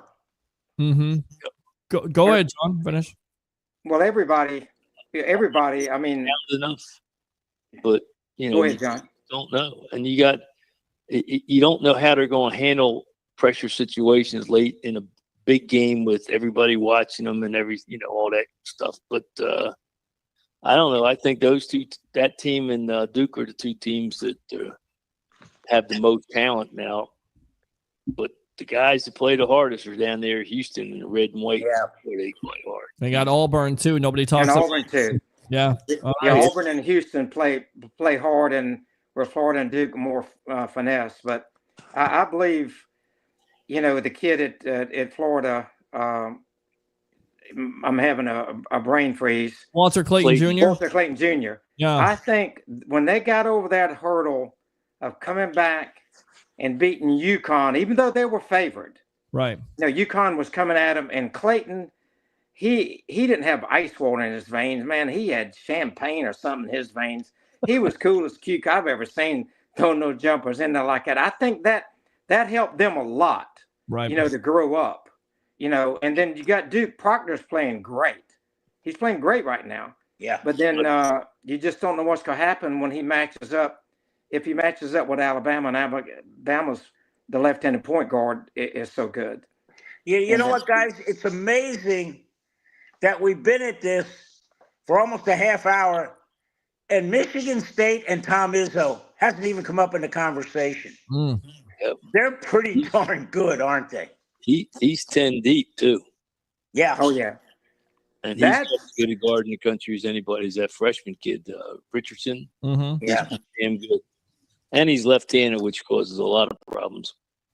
Yeah, just like Alabama's point guard. That game, Michigan State and Ole Miss. I mean, yeah, you get Izzo. He's always there. He's been in the tournament. If he's 65 years old, he's been in the tournament 66. I mean, he's always there. And guess what? Look who he's coached. Butch Beard. Wherever he goes, he wins. Right. Yep. You know, so that's going to be a hell of a game. That game. And you know what? In Michigan and Auburn. You know what, guys? We talk about there's not being a lot of upsets, but by not being a lot of upsets, you got 1, 2, 3, and 4 still around. There's going to be some great games, right, John? Well, I go back to one thing, and it's because I've known the guy since he was 17 years old. Barnes has beat Alabama, he's beaten Auburn, and he's beaten Florida. So you might have to watch out for him too. You never know. Well, there you go. That's good stuff there. Auburn and Michigan. You look at that, the two bigs there with Wolf and Golden for against Auburn. I mean, and you got Johnny Broome there, could be the best player in the country besides a flag. How do we look at this matchup? And we'll wrap it up there because I know you guys got better things to do, but we appreciate the time here on the Evolution. So, Leo, I'll start with you, the legend himself, Auburn versus Michigan. How do you see that matchup working out? Well, this goes against everything that John, Larry, and I have talked about. It's a guard-centered tournament, and this is surrounding the bigs. You got Broome and you got the Twin Towers out in Michigan. And I'll tell you what, I go back to when Indiana State played Michigan State. You know what? Larry Bird and Magic Johnson, they canceled out, but Michigan State had another guy. Indiana State didn't. I'm going to go with Michigan because I think they're going to be able to keep those bigs in the game. And if they can guard on the perimeter, that's the key. I think it's going to be a great game. It's going to come down to the last 30 seconds, but I'm going with blue. All right, where do you go, Larry? Where do you go? You go with blue or you go with Auburn here? Because I got Auburn. I got all 4 number ones being in the Final Four. I know it's that's going out on a limb there, but I think that's how talented those 4 number 1 teams are. What do you say? Yeah, I agree with you. The only change I had there, as I said earlier, I thought Alabama could upset Duke, might get to them early because they've been there, and Duke's got all the freshmen, all those so great, so athletic, as John said.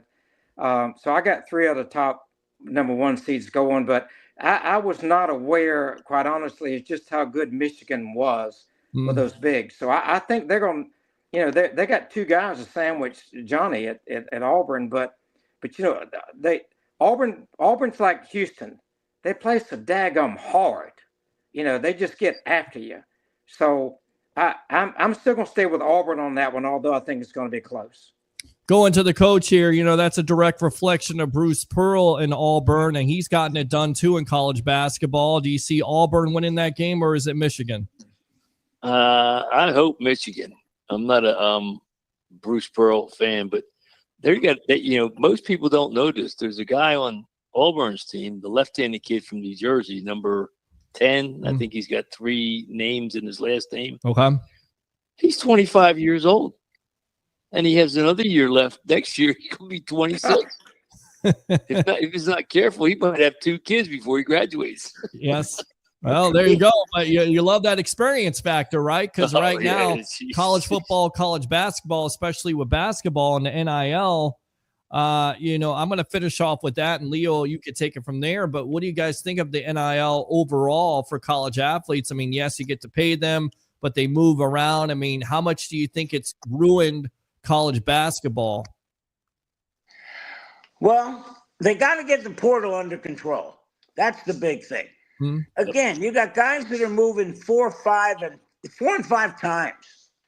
And there's a simple way to do this. You get to get out of jail free for the first move. That's it, though. After that, you got to sit a year. I mean, I think the point guard, the guard from one team, 30 minutes after their game was over last night and they lost, was in the portal. I mean, come on. This is just absurd. And you know what? I have no problem with people making money. But just to go out there and put yourself out to the highest bidder, And, John and Larry, I want to put this out to you. Hmm. If you were still coaching and one of your kids went in the portal, would you welcome back in open arms, or would you shut the door and say sayonara? Yeah. See you later. I say if you're gone, hey, if you're gone, you're gone. I agree with Leo to 1 point. One Leo +1. I think they only should be able to transfer one time. The first time if they make a mistake and go to the wrong school, that's a mistake. But if you go to a second school and you're not happy there, well, that's on you. Shame on you. Shame on them. Shame on you. The only other time I think they ought to be able to go to a portal is if their coach leaves. Coach leaves. Yeah. Yeah. But other than that, like the money. I mean, you look at Will Wade. I mean, Will Wade got fired for cheating in public. They all doing the same thing now, but he got caught doing it. And look what he did. He took a couple no-name school, and he's a 6-year deal. And they've got a general manager there at NC State, and they got a buttload of money. They're gonna get him to go buy players. There's no question about that. When he was at LSU, he brought in 4 5-star players. That just doesn't happen at LSU. But then he only got a 2-year no-show. Mm-hmm. Bruce Pearl did less than that when he was at Tennessee, and they gave him a 5-year. But and then of course Bill Self got caught on tape, and they gave him a 3-game suspension. Yeah, they got him on tape. They got him offering $200,000 to Zion Williamson. He just got sit out a few games against 3 no-names, 3 little sisters of the poor. There you go. There you go. So Bruce Pearl, and a lot of people would point to the coaching movement where they don't necessarily have to be loyal to the program. So it's okay for these kids to move on multiple times, and the portal will have this debate forever and ever with, people saying it's good for college athletes, and then some people will say it's not good. And I think there's, both sides to the argument, but when it comes to, college basketball, it's a damn good tournament to watch. I know I enjoyed it. I'm enjoying it, and I can't wait to see some of these matchups. Leo, you want to wrap this up? Yeah, I do. And you know what, guys? If you go all the way back, Kansas State had lost 68 straight football games in the Big 8 back then. All of a sudden, they get good. You know what happened? One of their alumni hit the lottery for like $600,000, and that's, 9 numbers. 600, big. And all of a sudden, Kansas State had money. And because I tell you what, if you ever been to Manhattan, Kansas, ain't a whole lot to do. Believe me, it's not the epicenter of social excitement. But again, what's happening now with basketball is it's not just the one and done. It's who can pay me the most. John, Larry, you take it from there. Well, I think John, if I go ahead, that it would have really hurt you and I. We coached at NAIA and Newberry and Lenoir-Rhyne, which is now we're Division II. So is Lenoir-Rhyne. But you take if would have been look how it would have affected us. You had players, and Leo knows I had players that had been gone. I'd have been scrambling every year rather than trying to pick 2 or 3 guys, be a whole team like at a small school, because we had good enough players. We found them, worked our tails off to go find them and get them in a position. So I feel for those guys. And then you take a guy like Ben McCollum, who was at Southwest Missouri State, Division II school. He goes to Drake, takes 4 guys with him. Heck, now he's at Iowa making, what's he going to make? $4-5 million for 6 years? Well, I'm just thinking when I played, Larry, at LR, I played against Lloyd Free, ML Carr, and John Drew. How much money would they make? Oh, my God. Wow. They're a lot better than these guys playing big-time college basketball. I know that. Lloyd Free was unbelievable. Oh, he was crazy. World be free. There you go. Yep. There I'll you leave go. you with this. You know what NIL stands for? What's it stand for? Now it's legal. That is absolutely great. We appreciate the time. That's how we end there, guys. Spot on, John. Spot on. Drop the mic. Appreciate the call, my friend. Don't be a stranger. We'll try to get you on video next time. All right. Yes, sir. Take care. All right. Good stuff there. Leo, thanks a lot for the time. Larry, thank you very much for the time. We'll have you back here maybe in a couple of weeks, maybe in a week to talk more March Madness. All right, guys? Hey, I want to, Leo, I need Yes, a sir. bigger NIL deal. Yeah, we want to be. Hey, no. John and I we want more NIL. Yeah, he wants more NIL. He wants to talk to Tracy, right, Larry? In a heartbeat. In a heartbeat. There you go. You know, I interviewed her. I know you did. I interviewed the interviewee. How did that work? Go ahead and talk about that really quick before we get that was great. Well, you know, everybody wants to talk to the player. Either they want to talk to the coach. And I came up with this idea. Leo said, well, not because she's just drop dead gorgeous, but I thought, it'd be cool to interview the person that always does the interviewing. Yeah. And that was great. She was cool as a cuke. And it meant the world. This sounds very pretentious on my part, but it meant the world to her that somebody would think to ask her questions about the game and how she goes about doing it and what she does and that type of thing. So it was a highlight for me doing that finals at South Carolina. You know, I did the same thing with Marty Smith when Clemson played Alabama down here, and they were amazed that somebody wanted to talk to him. Peter, we're going to give you your show back now. All right. Hey, guys, I appreciate it. Anytime you want to come on the Evolution of Sports Talk Television and talk basketball or whatever, we got you, my friends. All right. Appreciate it. Take care, Peter. Thanks a lot, Peter. Yep. Thank you very much, Money Man. Thank you very much. Legend right there. Book him, Dano. He did book him. He booked him real good. Open phone lines if you want to talk about your Tampa Bay Buccaneers, of course, your Tampa Bay Rays, basketball, anything that's on your mind. 727-255-0391. It's 727-255-0391 here on a Monday night as we're almost at the 10 o'clock hour. So we'll see if we get some phone calls. And if not, we will wrap it up. We nearly gave you about 2 hours here, about an hour 49, not rushing you guys off, but just saying, well, you ask for phone calls, you get phone calls. Let's go out to this guy. Let's go out to Sun Devil Dave. Sun Devil Dave, welcome to the Evolution, my friend. What's on your mind? Amazing show, man. Thank you, brother. I mean, we had to mix it up tonight. So good. They are good. Everybody is good on this show. Just the way the breakdown of NIL and yes, people from the past and love that how it affects the games and the money, and I like the picks. I still think Flores was going to go all the way.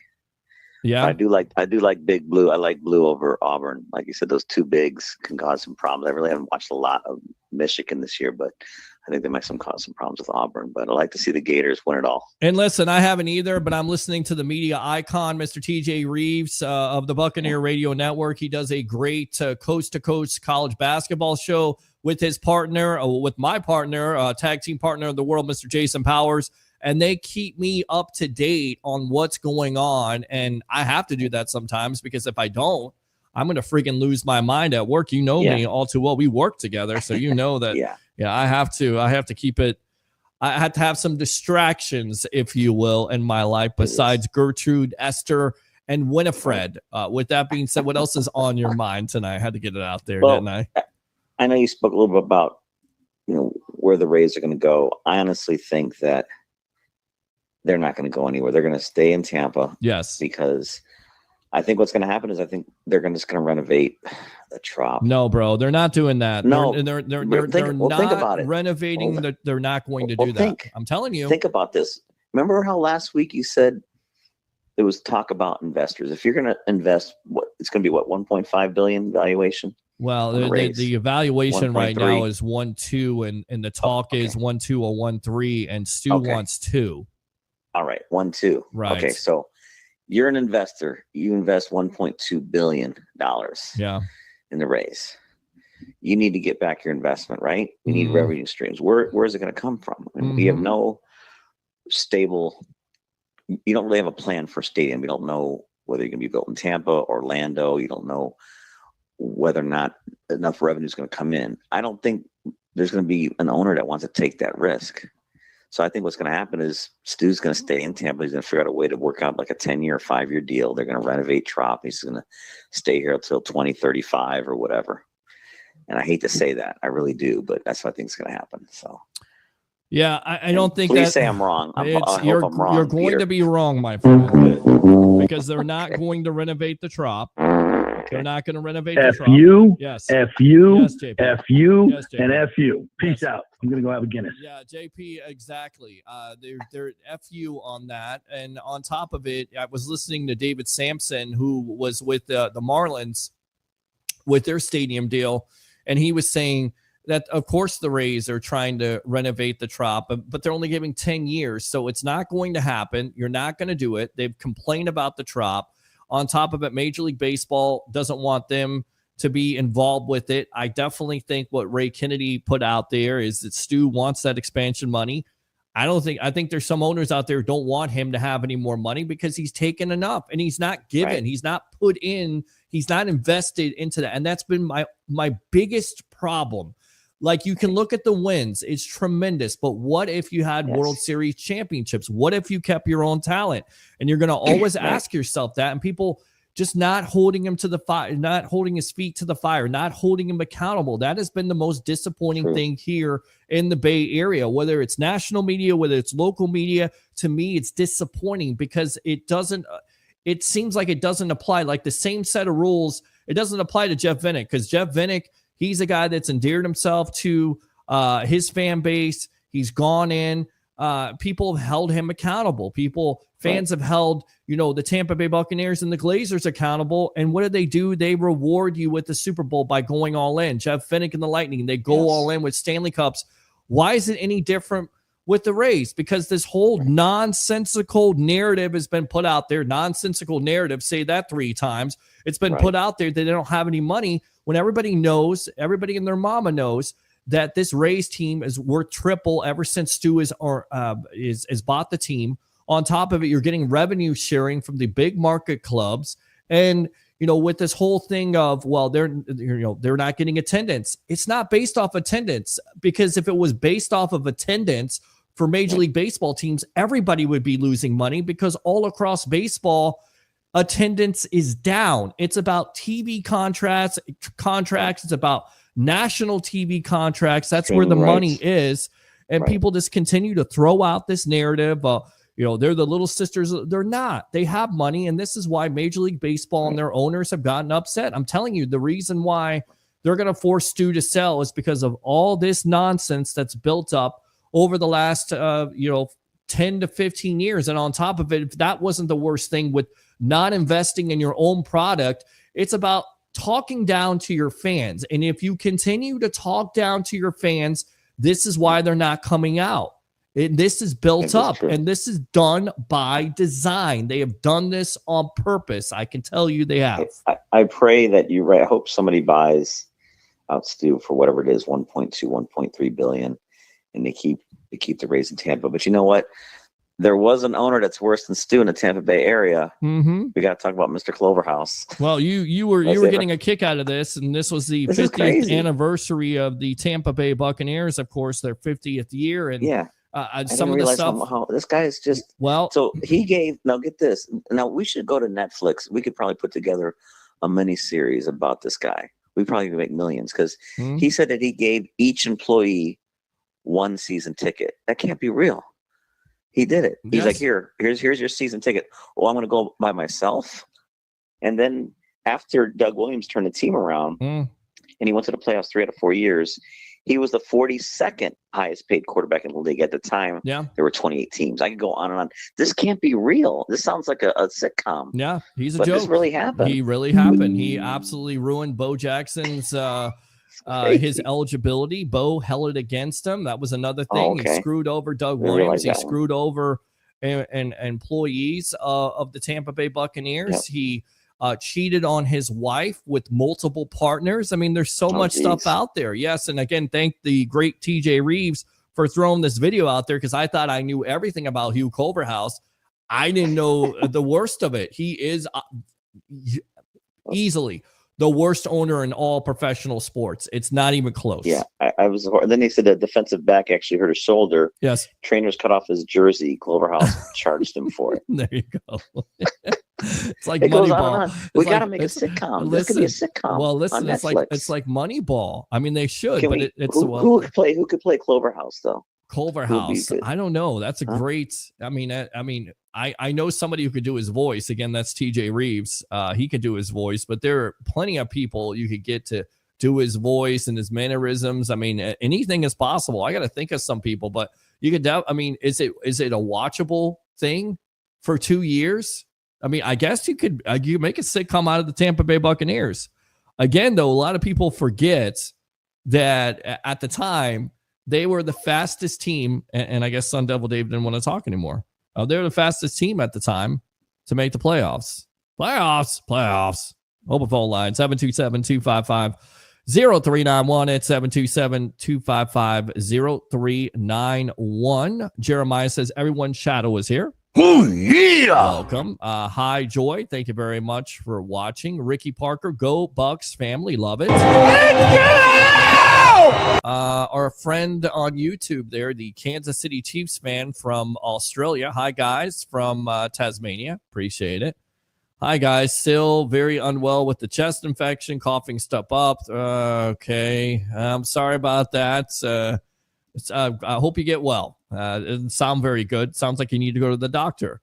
Phil Better, Chiefs fan, went on. I haven't had any of this stuff. It's just been, a constant, congestion in my nose. So don't want any yellow, green. Yeah, that's not even, that's too much information at this point. TMI.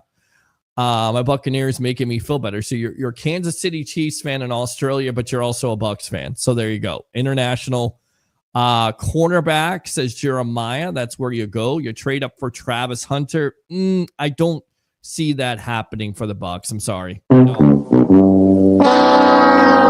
And listen, I know you want to do that because he could play wide receiver and cornerback, but there's going to be teams out there that are not willing. You're going to have to give up multiple first-round picks. I don't see that happening with Hunter. He's a talented player, but not with this Bucs team. They need an edge. At the end of the day, I know everybody once again, wants Jamel Dean gone. There was a report out there, which we'll get to in just a moment, from Sports Illustrated on a projected trade for Jamel Dean that would make a lot of fans happy. I'm not one of them. I'm still willing to, bring him back.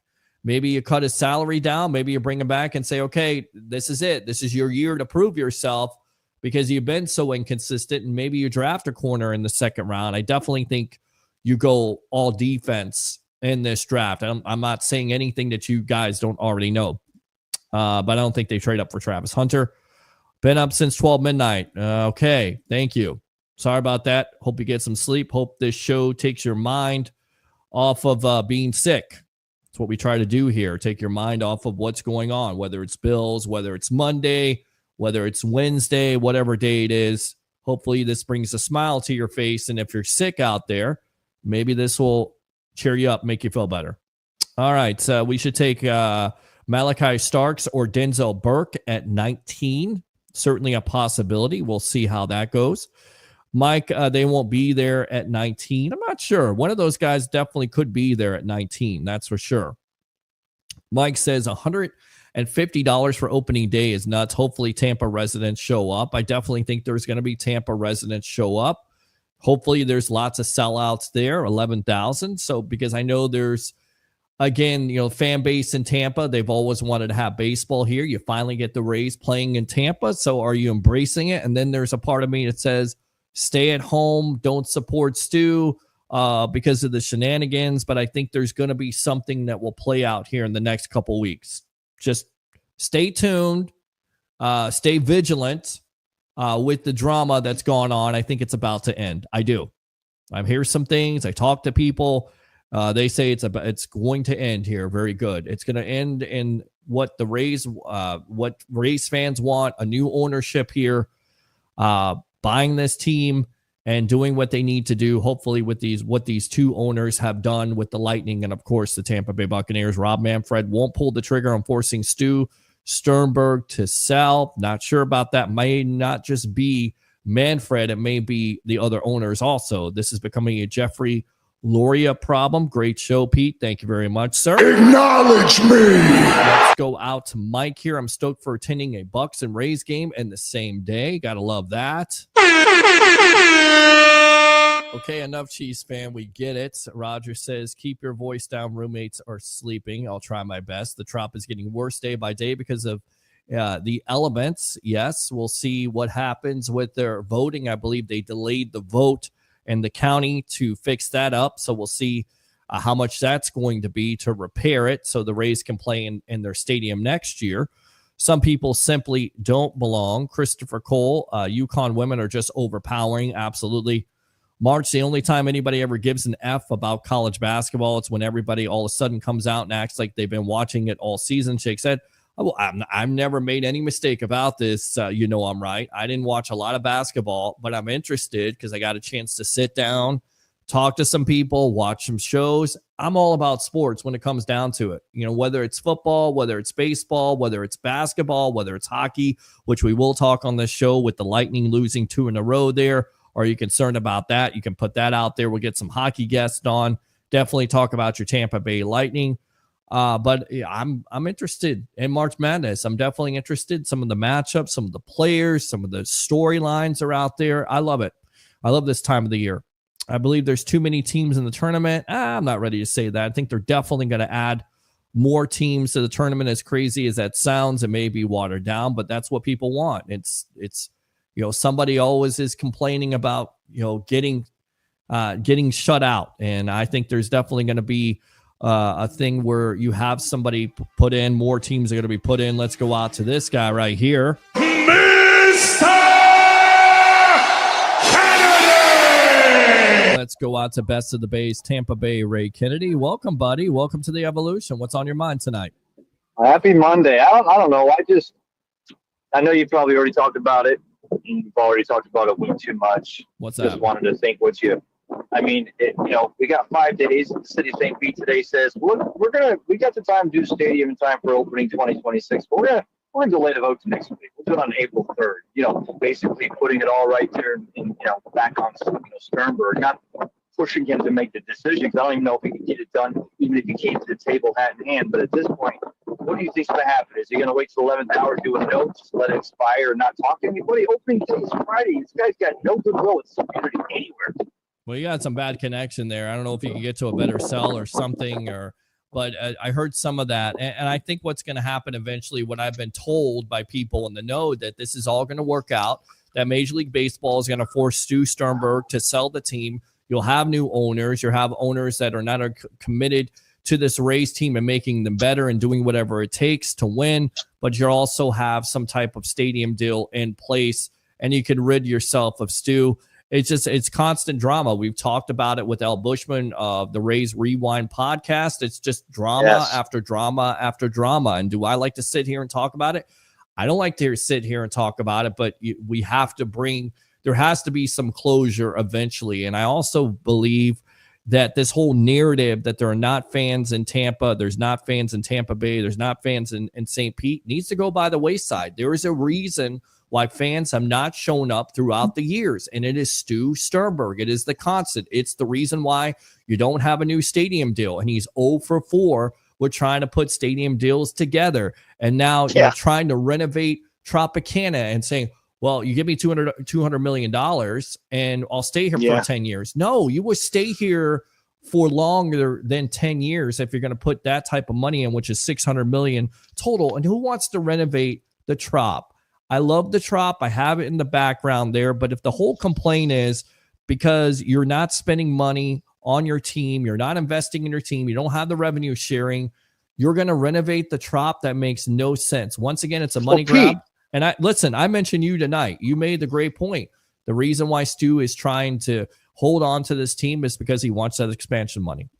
Oh, hell yeah. And I'm thinking, what if they floated, C's already burned bridges with everybody in the community. And here's what I say. I agree. There's 29 baseball owners and a commissioner in Manfred that wants him to sell just because he's a pain in the ass, right? But at the end of the day, the commissioner works for the 30 owners, and the other 29 owners, the last thing we got a Pittsburgh Pirates, you got the Astros back when they were, the last thing owners want to do is rightfully in public give a commissioner, even if it's behind closed doors, they're all smoking big stogies and shaking each other's hands or having a circle jerk. They don't want to give somebody the power to push out an owner. And what if Stu just floated that 200, 200, and 200? Because you're right, because the city and the county would have been 400 and 400 million. and we'd have had a new stadium for 30 years. But what if Stu's plan is to come back to the table and say, look, we appreciate you putting $22 million back in.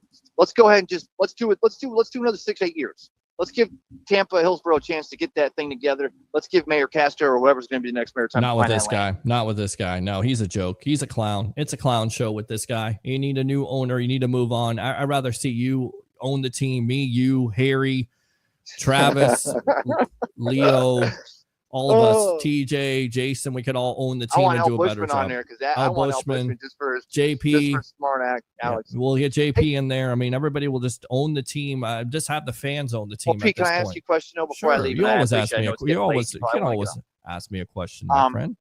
So if it, and I don't think it happens, because I've been wrong all along with everything, but if St. Pete has to put that roof back on for just 3 years, because it's the same cost as it would be for us to gratefully pay them to stay over in Hillsborough, and we wouldn't get any of the tax revenue, or none of our cops would get overtime. We'd get none of the tax or the 50 cents on tickets. And what if Sue just decides to say, look, I'm just going to hold up here for 6 years and then figure out where I'm at? I'm asking, this is the question. Do race fans out there actually, would they blame the city of St. Petersburg, who has to put a roof back on anyway, if they've got to provide a place for this, to say, okay, stay till 2030, and then we'll see where the chips lie.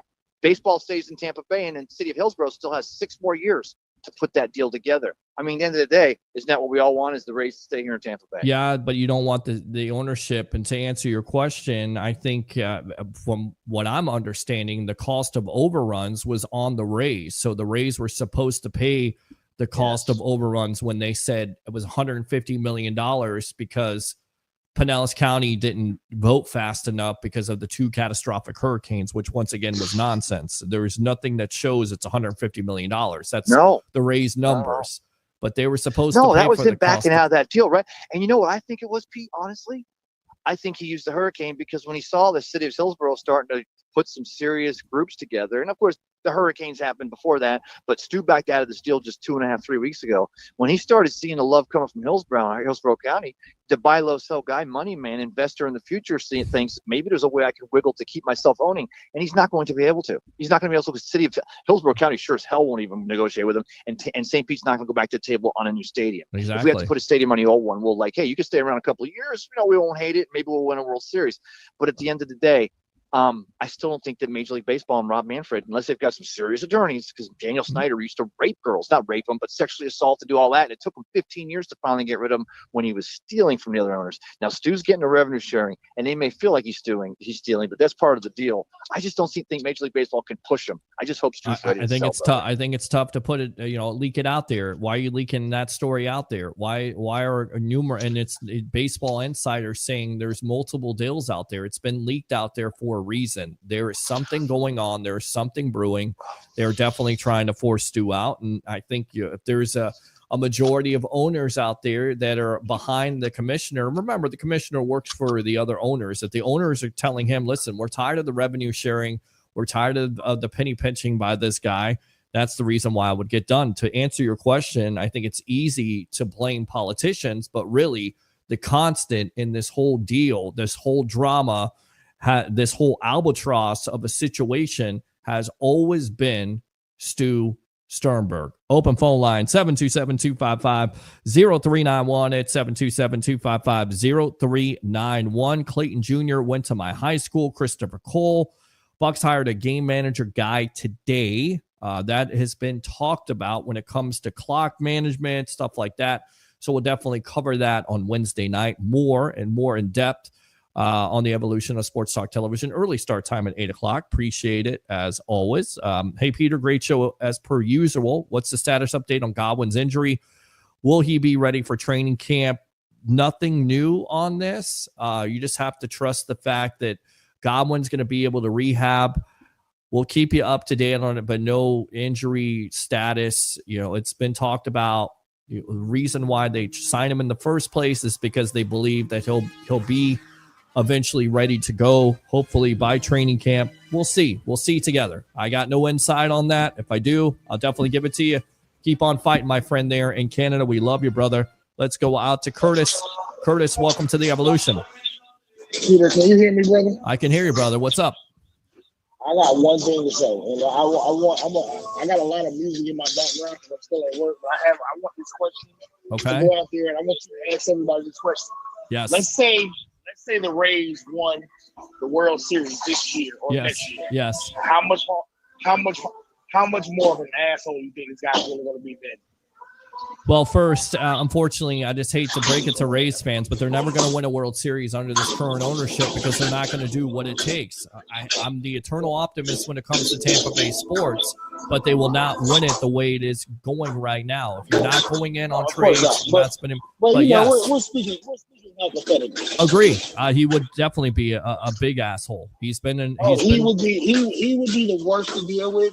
Yep. And the number of the selling of the team would be astronomical. Well, yeah, and there's already talk that he wants $2 billion. Excuse me, $2 billion at this point. Yeah. It's time to run this guy the fuck out. Excuse my French. Out of town. Well, yeah, it's okay. We speak French on this show. I agree. I apologize. I completely agree, my friend. It's time to run this guy out of town. Yes. This is ridiculous. Yes. It makes absolutely no sense. None. Like, we've seen some terrible owners Yeah. in all sports. Yes. You know, you had the guy from the Panthers, you had the guy from the Clippers. Yep. But this guy, he's basically using this team as his own cash cow. His welfare case. He's you know who he reminds me of? Who's in my You ever seen the movie Horrible Bosses? Yes. Remember when the guy's dad died and then he took over? Yes. That's him. That's him. That's him, or it's Kevin Spacey who decided to take the promotion away. Take the promotion. Give it to himself. the horrible bosses guy is Colin Farrell, and he's so funny in that. And when you were talking about having the Netflix special, yes, that's what the Netflix special should be named. Yes, Horrible Bosses. Yeah, Horrible Bosses, starring Stu Sternberg and narrated by Hugh Culverhouse. Oh my God! Or I don't know. You have to figure out something, definitely. You know what? And then the thing that bothers me is as a Tampa Bay fan. Okay. I can't just say I'm a Bucs fan. I know. I can't just say I'm a Lightning fan. I know. I like the Rays. I believe in the Rays. You know, even though I'm a diehard Red Sox fan. Right. The problem is, for years, people didn't believe in the Bucs because we did not have a winning tradition. Yeah. Now, the Bucs and the Lightning, when you talk about these teams, these are perennial playoff teams every single year. Yes. And that's the sad thing about it. And then look, the Rays don't make the playoffs last year, but consistently they make the playoffs. But what do they do after that? You go to the World Series, you don't make the necessary moves. I'm just saying, increase the salary cap. Go for it. Add a couple players here and there. Add a pitcher. Add a hitter to that lineup. Who knows what happens? Spend some damn money. Yes, exactly. All right. What else? Nothing much, man. I'm ready for baseball season to start. Brother, it starts on Friday. Isn't that crazy? Even though the Cubs and Dodgers already started it, which nobody paid attention to unless you're a Dodger or Cubs fan. It starts on Friday. It's awesome. And for the people that have something to say about March Madness, first of all, college basketball starts in the middle of NBA and NFL season. Right. I'm sorry. Yes. I'm sorry. Yeah. The college basketball is going to be the least of people's worries unless you're just a diehard college basketball fan. That's it. Well, I mean, and listen, I watch a little bit. I didn't watch as much as I've done in previous years, but yeah, I got to cover it. I got to cover it out there. And here's the thing, if you're watching, get out of my ear. I'm gonna punch you in the face.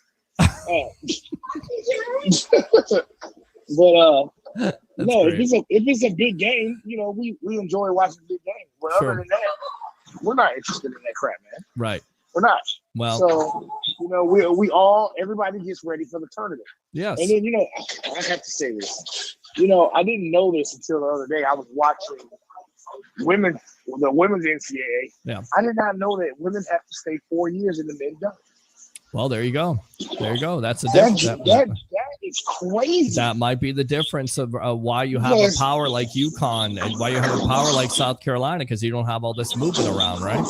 Yeah, because somebody like Juju would have been a first round pick. It would have been between her and Caitlin Clark last year. Well, absolutely. Agree. And this year too. Yeah. So I don't know, but listen, I would hate to be in this world without sports. I love my sports. Yes. And, people watch what they want to watch because they love to watch it. That's it.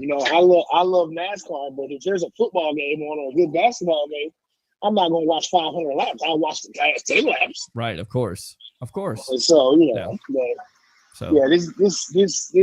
guy, man, they have to do whatever they have to do to get this guy out of Tampa. I agree. He doesn't give a shit. He shows us he doesn't care.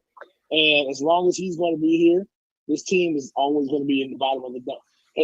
And that's sad because they always have the potential to be a great team. But you don't see consistency with the team. That's it. You're exactly right, my friend. Appreciate the call as always, all right? Yep. We'll see you on Wednesday night, man. Don't work too hard. Gotcha. All right, good stuff there. Open phone lines. I saw Sun Devil Dave. If you want to call back, we'll take your call. And then we'll wrap this up for the night. Appreciate the support as always. Hugh Culverhouse was the Antichrist of sports. That is definitely a good comment. I lost you. Sorry. It's okay. Sun Devil Culverhouse was too cheap to pay Doug Williams a legit starting quarterback salary. No salary cap, no salary for. Agree with that. How many Bucs fans were looking back at that and saying, oh my gosh. Still. People still talk about that. Louis says trade for Travis Hunter. This isn't Madden. Stop with the nonsense. Let's go out to his second call.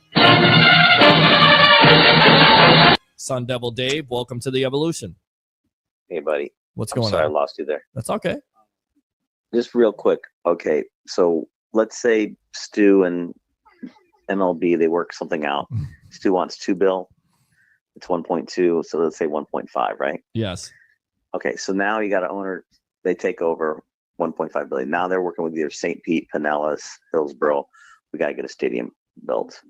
Now they got to do another 700 million. They got to invest. You think? Yes. At least. Well, I think the new ownership is going to pay for the majority of it. I think that is the attraction of this. Yes. So 2.5 billion. You're thinking, right? I'm thinking that they're going to definitely pay for the majority of it, and then everything else will be. And I think that's what Major League Baseball is looking at. I think that's what the counties are kind of looking at this point because they're tired of the shared costs. And it's not like Pinellas County failed them because they approved the bonds. They were going to give for the millions and millions of dollars. Do you see an ownership group that has the passion, energy, the commitment to say, okay, we're going to drop 1.5 billion to buy the Rays, and we'll try to drop another $1 billion to build the stadium. Work with whether it's Pinellas, Hillsborough, St. Pete, that have to keep them in Tampa.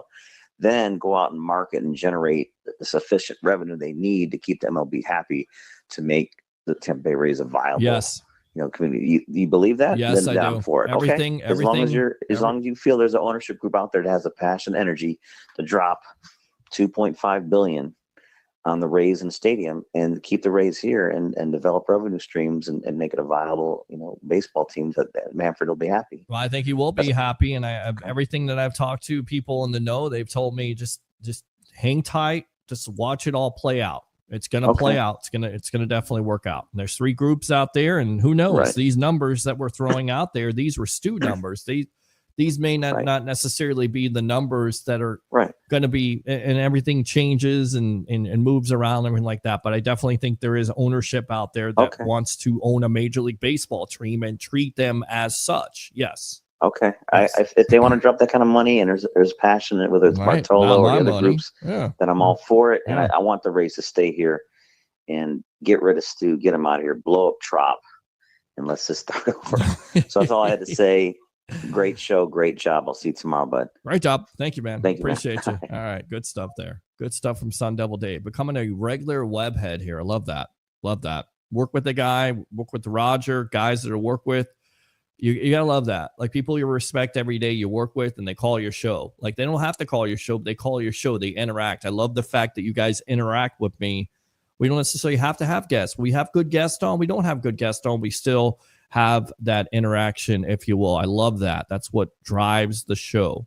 That's why I say like and subscribe to the Sports Web on YouTube. Friend me on Facebook at Peter H. Blake. Like the Sports Web Facebook page, which a lot of people don't know.